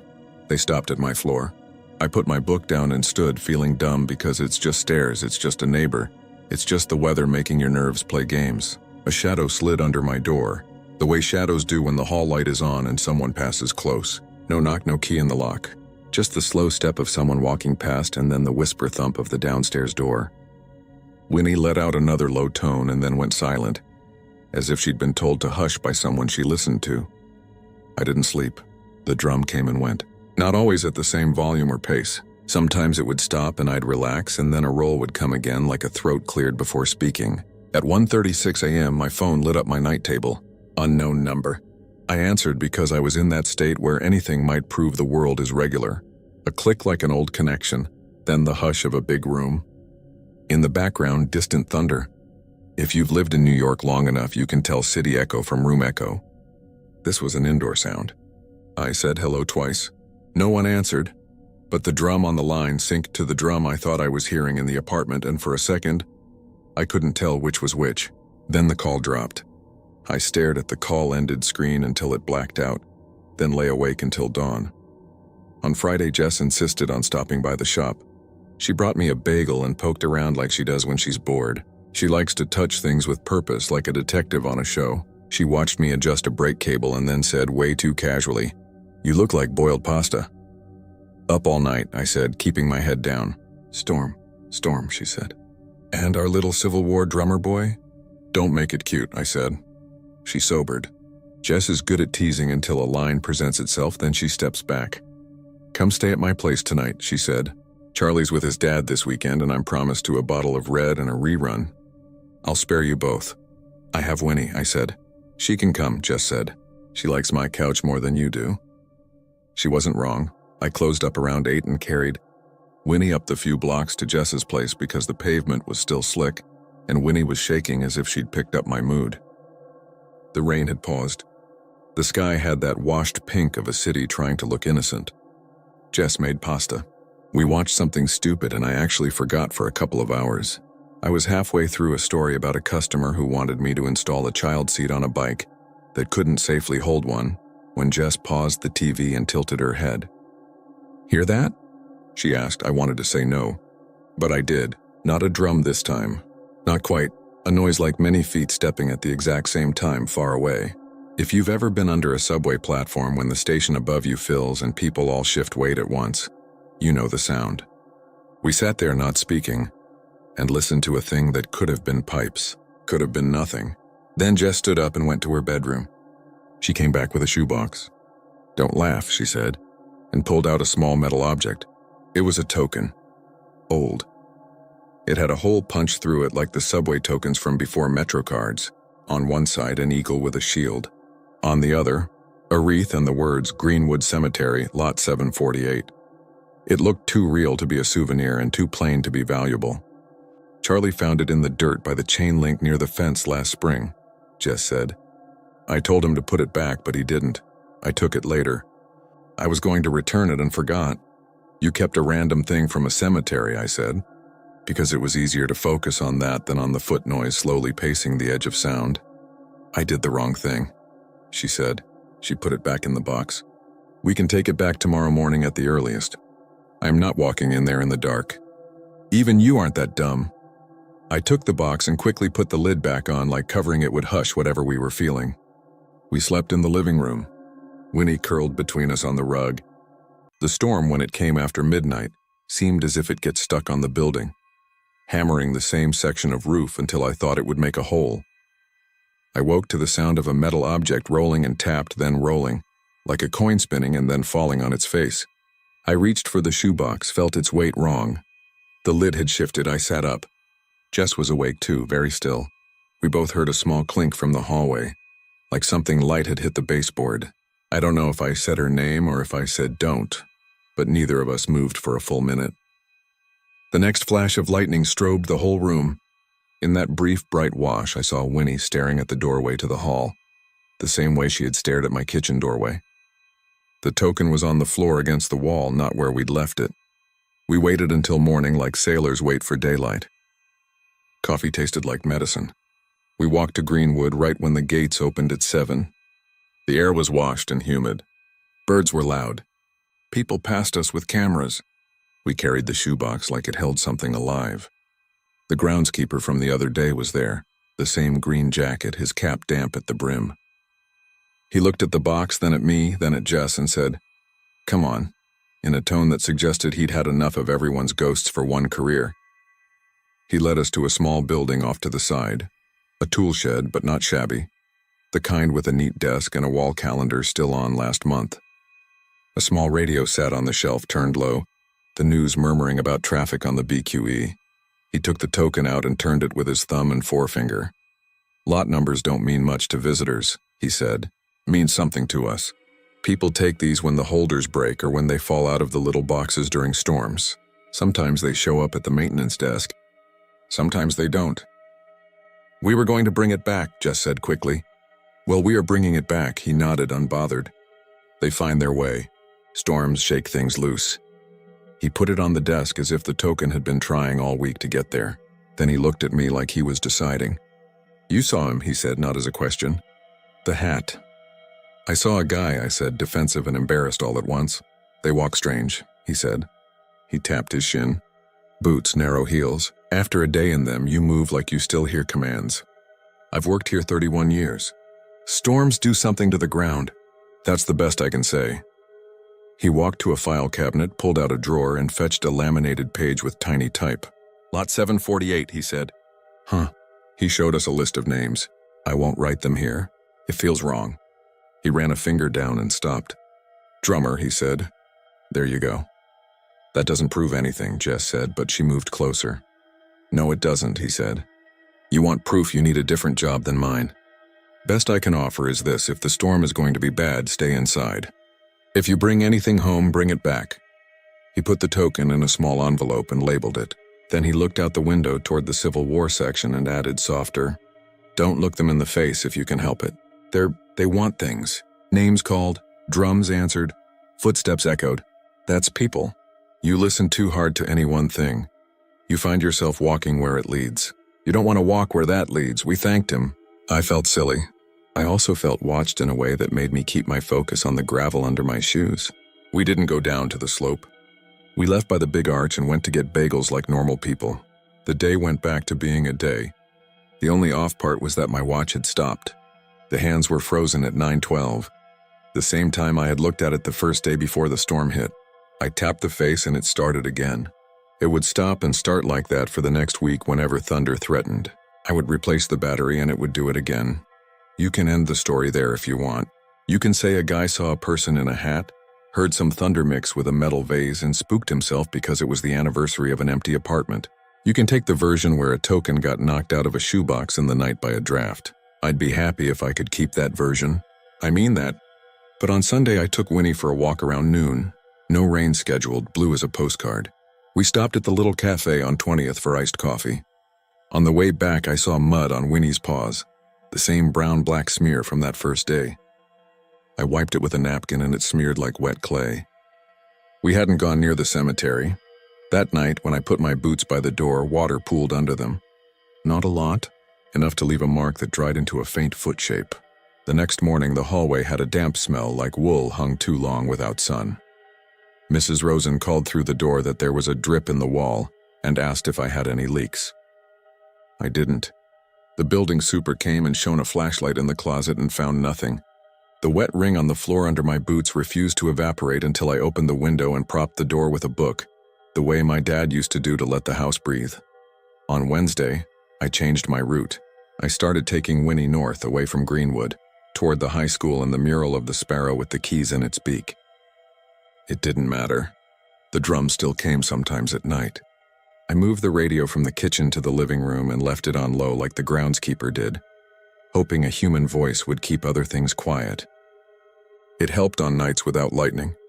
On nights with lightning, the radio went to static that rolled in time with a pattern I didn't want to name. 2 weeks ago, during a storm that ran the length of the Verrazzano like a zipper, I made the mistake of standing by the kitchen window and watching the gates of Greenwood through a hallway of trees and traffic.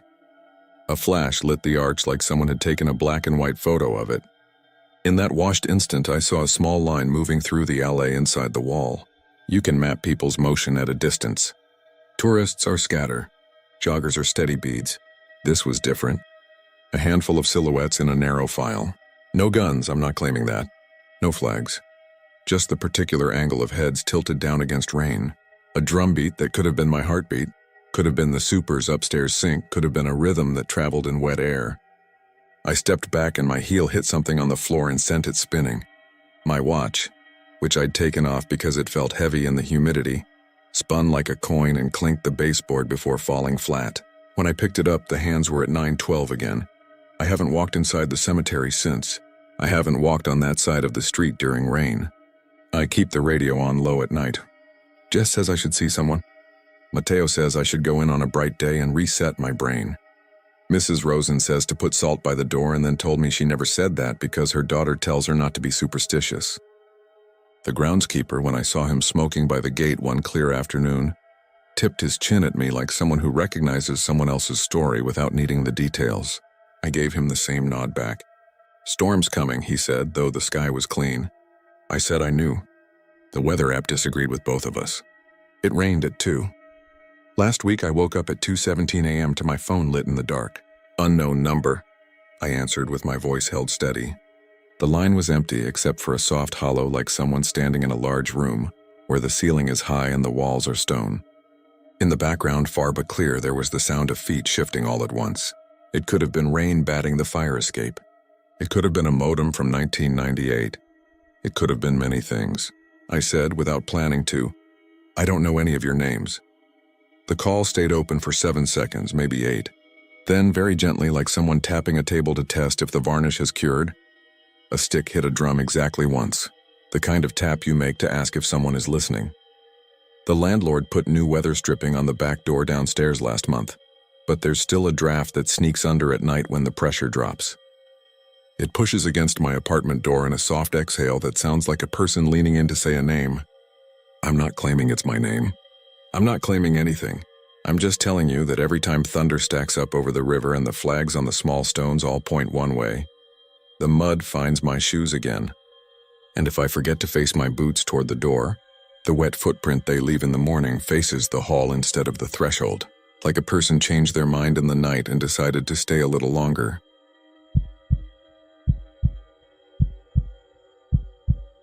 I'm not trying to scare anyone. But I need to put this somewhere before I start convincing myself it was just sleep debt and LA weirdness. I took a second job last year because rent did its usual thing, crept up while my pay stayed still. My day job is boring data entry in a building with windows that don't open. The night job was at Hollywood Forever Cemetery. If you've been in LA, you've probably driven past it on Santa Monica. They do outdoor movies in the summer.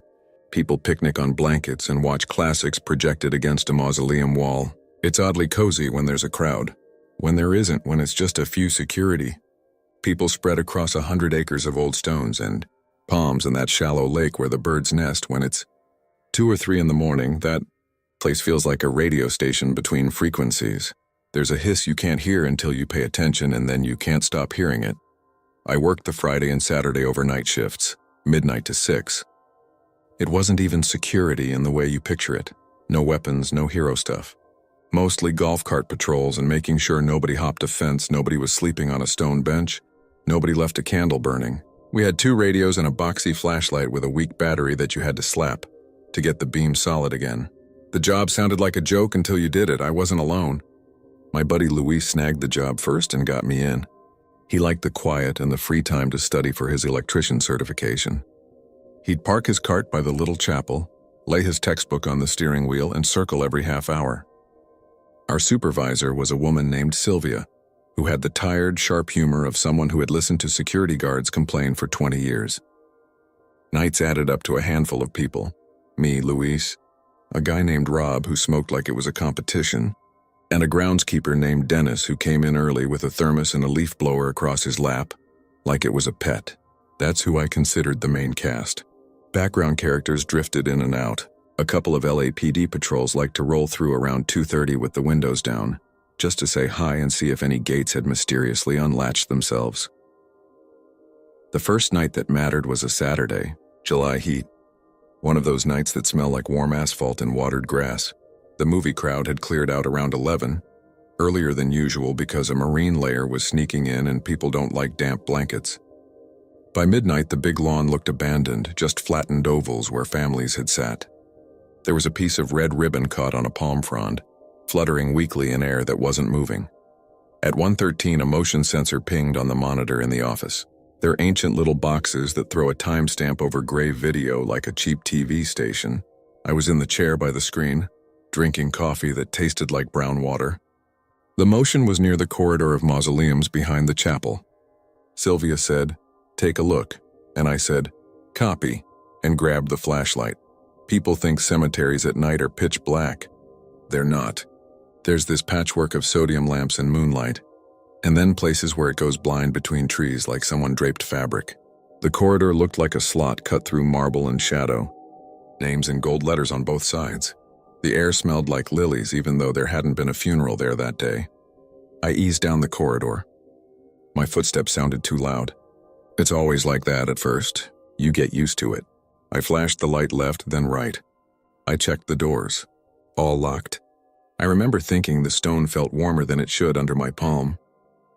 I told Sylvia on the radio it was all quiet, and she said, "Roger, come back." And I kept walking because I had that stubborn feeling I get sometimes. Like if I turn around without finishing, I'll invite bad luck. Nothing happened. Not then. I walked out the other side and into the open. The night looked like it had just shrugged. I went back to the office and Luis looked up from his book and said, "Ghosts?" This was an ongoing joke. "They're on a smoke break," I said. We listened to Dennis's old AM radio grumble at the edge of an oldies station. Sylvia wrote something down in a logbook with a purple pen. The applause started a week later. It was 3 in the morning, the dead hour, the slot where nights get thin. I was on the far side by the lake, parked with my cart facing the water.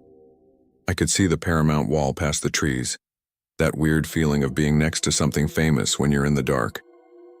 I was texting my sister, who doesn't sleep like a normal person and always answers late-night messages with memes. That's when I heard it. Light, quick clapping like the end of a student recital. It came from behind me, somewhere in the corridor area. I didn't move for a good 10 seconds. I waited to hear if it was something normal. A car door snapping shut on Santa Monica. Somebody dropping something in a dumpster. It wasn't. It was clapping again, this time a little louder, a little longer. "Hey, you hear that?" I asked on the radio. Luis came back a second later. Hear what? Clapping. Clapping? Rob's voice chimed in and dragged on the word like it tasted weird.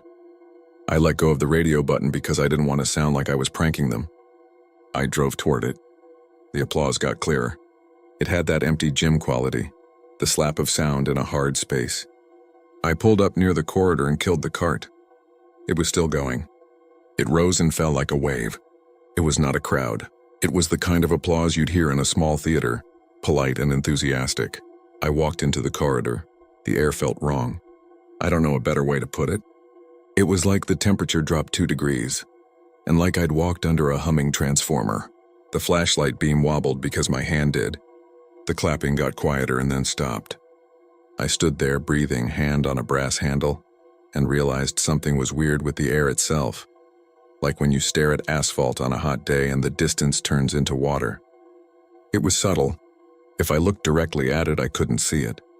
Off to the side, the air above the floor rippled. Then something impossible happened in the most boring way.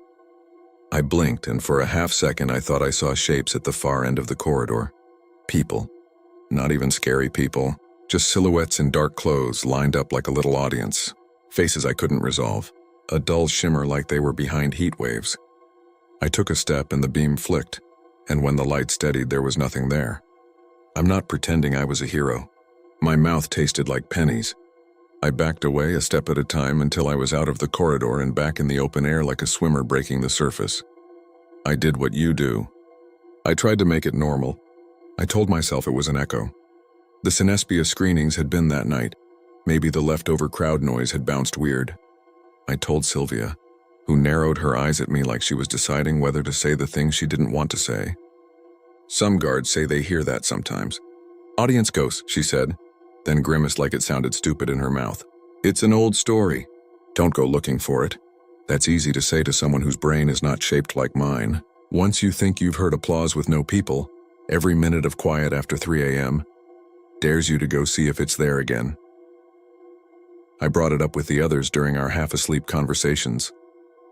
Rob said he'd heard something like it his first month and decided it was poplar leaves clapping against each other in the breeze, which is the kind of explanation you invent to keep your teeth from chattering. Luis said he'd never heard it, which made me feel crazier. Dennis, who didn't usually talk about anything except the Dodgers and carburetors, surprised me by saying, "There used to be a guard, long time back, named Earl. He recorded it. Cassette tape. Played it for people." Sylvia, you remember? Sylvia rolled her eyes. I remember. And I remember I told him to stop bringing that thing to work. He scared interns. Got it on tape? I asked. My voice came out tighter than I meant. Don't, Sylvia said. This place collects stories. Keep it boring, I tried. I really did. I was fine for a few nights. Then I made the mistake of telling my sister, Maya. She's the curious one in the family. The one who used to go down rabbit holes on Wikipedia and emerge 3 hours later with 10 tabs open and a half-baked plan to start a podcast. She asked if she could come by one night to bring me food because she was trying a new recipe. It's technically against the rules to have visitors, but we bent that sometimes if they stayed by the gate. I told her sure, a quick drop-off, and felt a little better because I was going to show this to someone who would either confirm it or laugh me out of my own head. She came around too with a Tupperware container of rice and vegetables. The sky had that washed-out LA look, where it's not exactly cloudy but you can't see stars. Maya put the food on my cart and said, "You look tired," because sisters are contractually obligated to say that. I told her about the applause and she said, "Right now?" I said, "Maybe." The thing with it is that it didn't respond to anything. It was like a radio show that started when it wanted. We didn't hear anything at first, which was almost worse. The silence felt like we were waiting outside a bathroom door, listening for the fan. I drove the cart toward the corridor. Maya kicked the toe of her sneaker against the dash, and I told her to stop because the cart was held together by the security tape equivalent of duct tape. When we parked, we could hear the peacocks across the grounds doing their phantom scream thing. If you've never heard peacocks at night, imagine a child yelling the word help because they're bored. That noise is the only thing I can think of that makes a cemetery more unsettling after midnight. We walked into the corridor. I felt foolish as soon as we stepped under the marble entry. "It's quieter here," Maya whispered. and I didn't know if she was reassuring me or herself. I panned the flashlight along the names. Some were famous. Some were not. The air did the shimmer again, faint enough that I told myself it was my contacts drying out. Then we heard it, soft clapping from behind us where the corridor opened to the lawn. We turned together.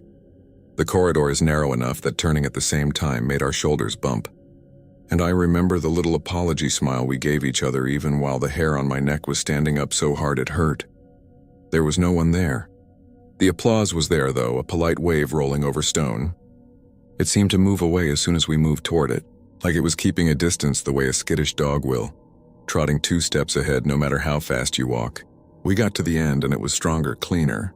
Something about the acoustics. Maya looked like she was going to say something and didn't. The clapping went on for what felt like a full minute. Then it faded, leaving the peacock cries at the edge and the hum of the street. Maya said, That's not an echo. We should go, I said. That was me trying to keep it boring like Sylvia wanted. We started back, and it was only because my brain was looking for it that I noticed the shimmer in the air again. More obvious now. A space the size of a door at the midpoint of the corridor, like heat above a grill. I didn't tell Maya. I pretended not to see it. I could almost phrase it into something ordinary. Maybe there's a vent? But there was no breeze, and the smell of lilies got stronger in that spot, the way scents will intensify in an elevator. Do you see that? Maya asked, and I said, nope, with the exact amount of fake nonchalance that makes someone look harder. She reached out like she was going to put her hand in it. I grabbed her wrist, which made her jump, which made me jump. We were a mess. We stepped to the side. The shimmer didn't move with us. It stayed where it was, like a slice of hot July air installed in the wrong month.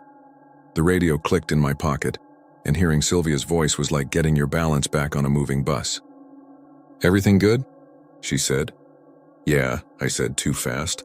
Maya stared down the corridor. Her voice got small. I'm hearing it again. It was faint now, like clapping through drywall. A slow, patient rhythm. It did the same thing as before, stayed just ahead as we walked, never letting us find the person doing it. We made it back to the cart and left. Maya's shoulder stayed tight. She kept the Tupperware container clutched like a purse in a bad neighborhood. When we got back to the gate, she said, I'm going to pretend that was a weird acoustic thing. I'm also going to text you later and ask you to send me a recording. I told her I wasn't going to, because if I recorded it, I felt like it would mean it existed. That was the wrong superstition to pick. A week later, my phone died around 2 and I used my backup battery that I always forgot to charge fully. Luis had loaned me a spare radio because our regular one had a sticky push to talk. I'd parked my cart where I could see the corridor and the chapel, and the line of dark cypress in a row like a parade that forgot to move. There are moments at that hour where everything feels staged, like you could reach out and pinch the sky and it would fold. I told myself to knock it off, to drink water, to text my sister a picture of the peacocks if I saw them. I set my phone on the dash and hit the voice recorder button because I was tired of feeling like I'd imagined things. If I caught 30 seconds of nothing, maybe my brain would leave me alone. The applause started 10 minutes later. I didn't move. I let the phone face the open air and kept both hands on the steering wheel, even though there was nowhere to drive. It swelled, gentle and complete. Somewhere in there, a tiny crackle of radio interference came from the spare radio, and I heard a voice I didn't recognize say, "Hold for applause." It might have been nothing. It might have been one of those tiny radio bleed things. It felt like someone was behind me waiting to see if I'd stand up. I stood. I picked up the flashlight, which was losing its will to live again, and walked to the corridor. The applause was not coming from inside, but it got clearer the closer I got, like the corridor mouth was a funnel. I stepped in. The shimmer was there, centered. The lily smell was stronger. For a second, I think I actually smiled because I had the delirious thought that someone had set up a weird art installation, and we were hand-wringing over it like rubes. I pointed the light down the corridor. The beam did something it doesn't do in normal air. It bent a fraction like it passed through hot gas. After that, I don't remember deciding to walk forward. I just remember my feet doing it. The applause rose, not in volume but in detail. I could hear the difference between palms. Some hands were dry, some a little sticky like they'd been holding a drink. Some claps were thoughtful. Some were eager. I swear to you, I could tell. I reached the shimmer. The air was cooler on my face. It had the feeling of being in front of an open fridge in a dark kitchen. There was something else too underneath the lily smell. Dust and old paper. A projection booth smell, if that makes sense. That's when I saw them. Not like a jump scare. Like my brain finally got enough light to build the picture. A small group of figures stood on either side of the corridor, some leaning against the marble, some with their hands clasped together like they were trying to be polite in a place where you shouldn't clap at all. Their faces weren't blank in a horror movie way. They were unresolvable, like when you try to zoom in on a face in a low-resolution video and it just never sharpens. Posture was whole, though. You can tell a lot from how someone stands. These people stood like they were waiting for me to finish something. The applause stopped like someone had closed a door. The radio clicked hard in my pocket. Sylvia's voice came through clean. "Do not go further," she said. "I'm not," I said automatically because already part of me was. I took one more step. I swear I felt the pressure change and not in a poetic way. It popped my ears. The flashlight dimmed and flared so bright I saw spots. In that flare I saw shapes in the marble where there weren't any. Like the stone had held onto old reflections. I saw a row of chairs that weren't there. I saw a movie screen where the end wall was. I saw a single frame of leader tape with hand-drawn countdown numbers. The little polite audience leaned forward as if I was going to speak. I opened my mouth because your body does things in those seconds that your brain didn't sign off on, and the radio screamed. Not a voice. For once I was grateful for that. Just a squeal that cut through whatever I was about to say and made the carts outside chirp like car alarms. "Back up," Sylvia said without yelling, which somehow made it more urgent. I did. My heel skidded and I almost went down because the floor had a slickness it didn't have before, like condensation.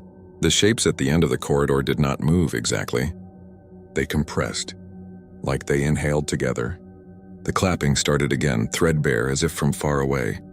It followed me to the mouth and stopped when I stepped into open air. I walked back to the cart and turned the recorder off with shaking hands. Luis pulled up a minute later, textbook half open, hair sticking up like he'd run his hands through it a dozen times. "You look like you need water," he said. "I need to go home," I said, and then I recorded it. His eyebrows did a little skeptically impressed dance. "Play it."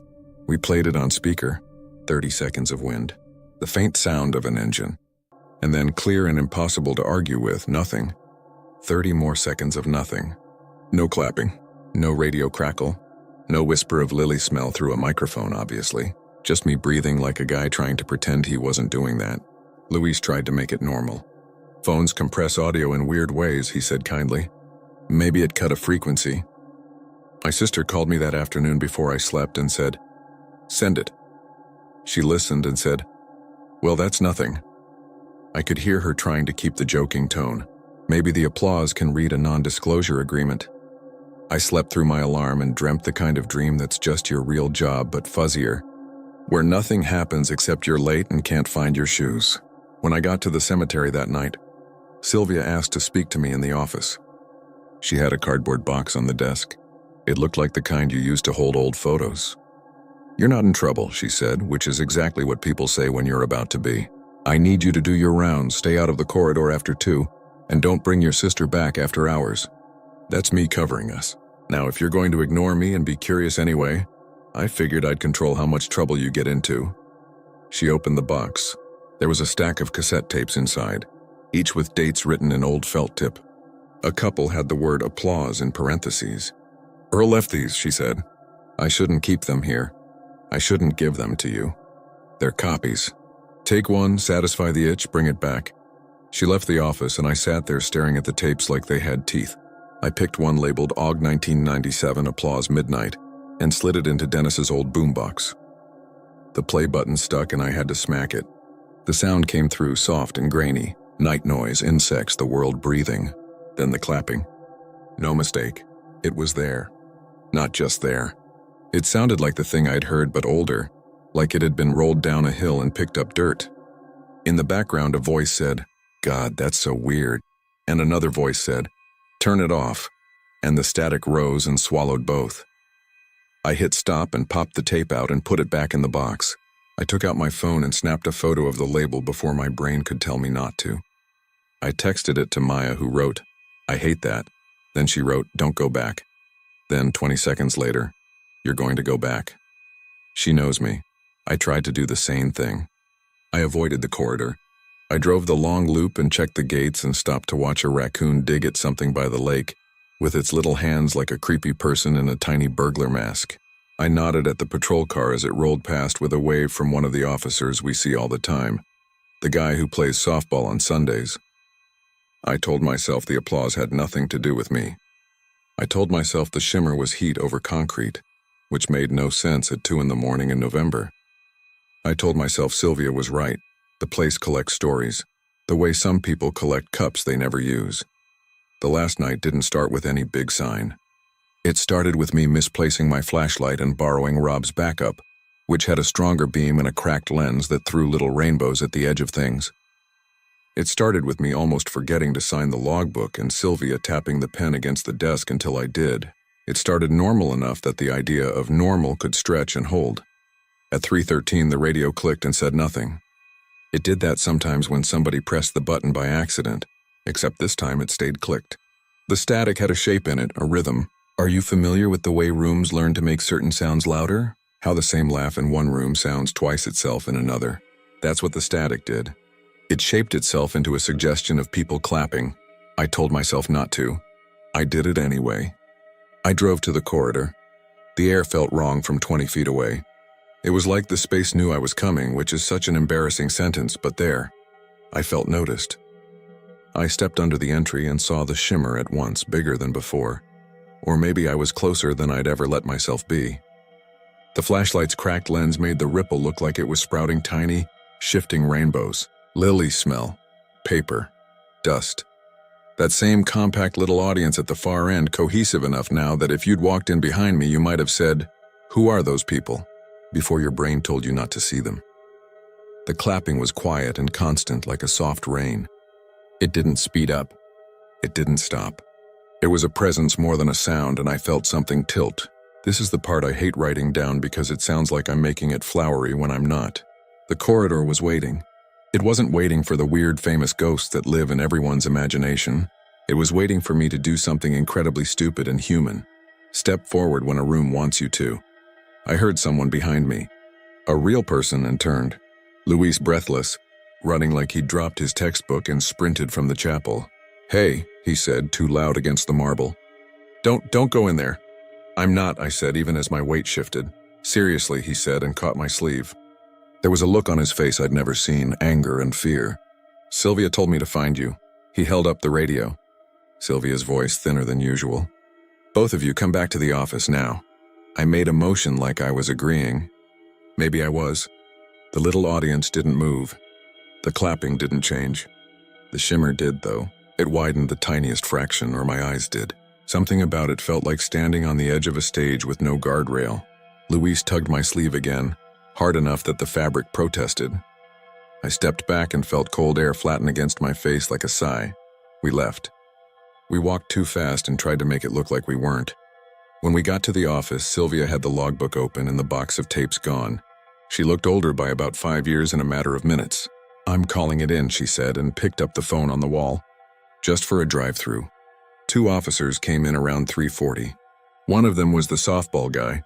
They were kind, the way bored, half-amused cops are when you tell them you heard weird clapping in a cemetery mausoleum. They did a walkthrough with us, flashlight beams bouncing off marble. The corridor was quiet. No shimmer if you looked directly. And when I tried to look off to the side like I had before, all I saw was my own stupid fear hugging me like a jacket. We reached the far end with nothing to point at. The officers exchanged a look that said, not unkindly, "Okay, you called because you were spooked." They told us to call if we saw any actual people, and left with a chuckle about encore. Here's the thing that didn't make it better. When we got back to the office, the radio logged that our mics had been keyed for exactly 2 minutes and 22 seconds during the walk. The clapping, if it had happened, would have been in that window. We played back the recording Sylvia keeps of the radio traffic. It's a quiet constant, a flat line of tape hiss, a cough from Rob, me saying copy somewhere near the beginning, and then something at the far edge of hearing.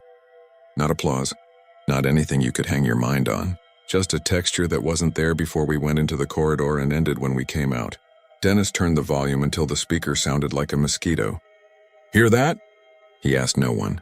We all lied and said no. I worked 2 more shifts after that. I didn't go back to the corridor.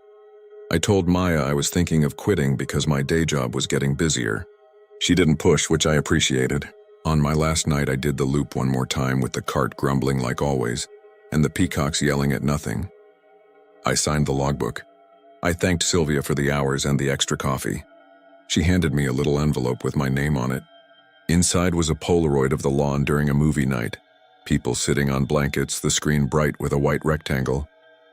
Written on the back in Sylvia's neat, tired handwriting, "Keep it boring." I'm writing this a few months later because I told myself I'd forget if I told the story here. Maybe somebody will read it and say, "Oh, that's a known acoustic quirk. There's a vent in the corridor floor that makes a pressure wave around 3 a.m. Maybe somebody who used to work there will say, "I knew Earl and his tapes were a gag." I would love that. I live on a street where you can hear other people's lives through thin walls. The guy upstairs practices bass badly. A couple across the hall argues in a way that never feels dangerous, only weary. A dog down the block has a bark that sounds like it's doing math in its head. I've gotten good at tuning it all out. But sometimes, usually when I'm washing dishes or when I lay in bed and the night feels like a theater before the show, I hear it. Not loud, polite, enthusiastic, 40 or 50 hands. Nobody's face in particular. I turn the faucet off to make sure it's real, and the house breathes and the pipes click, and I tell myself it's the building settling. It stops when I listen hard. It starts when I forget to.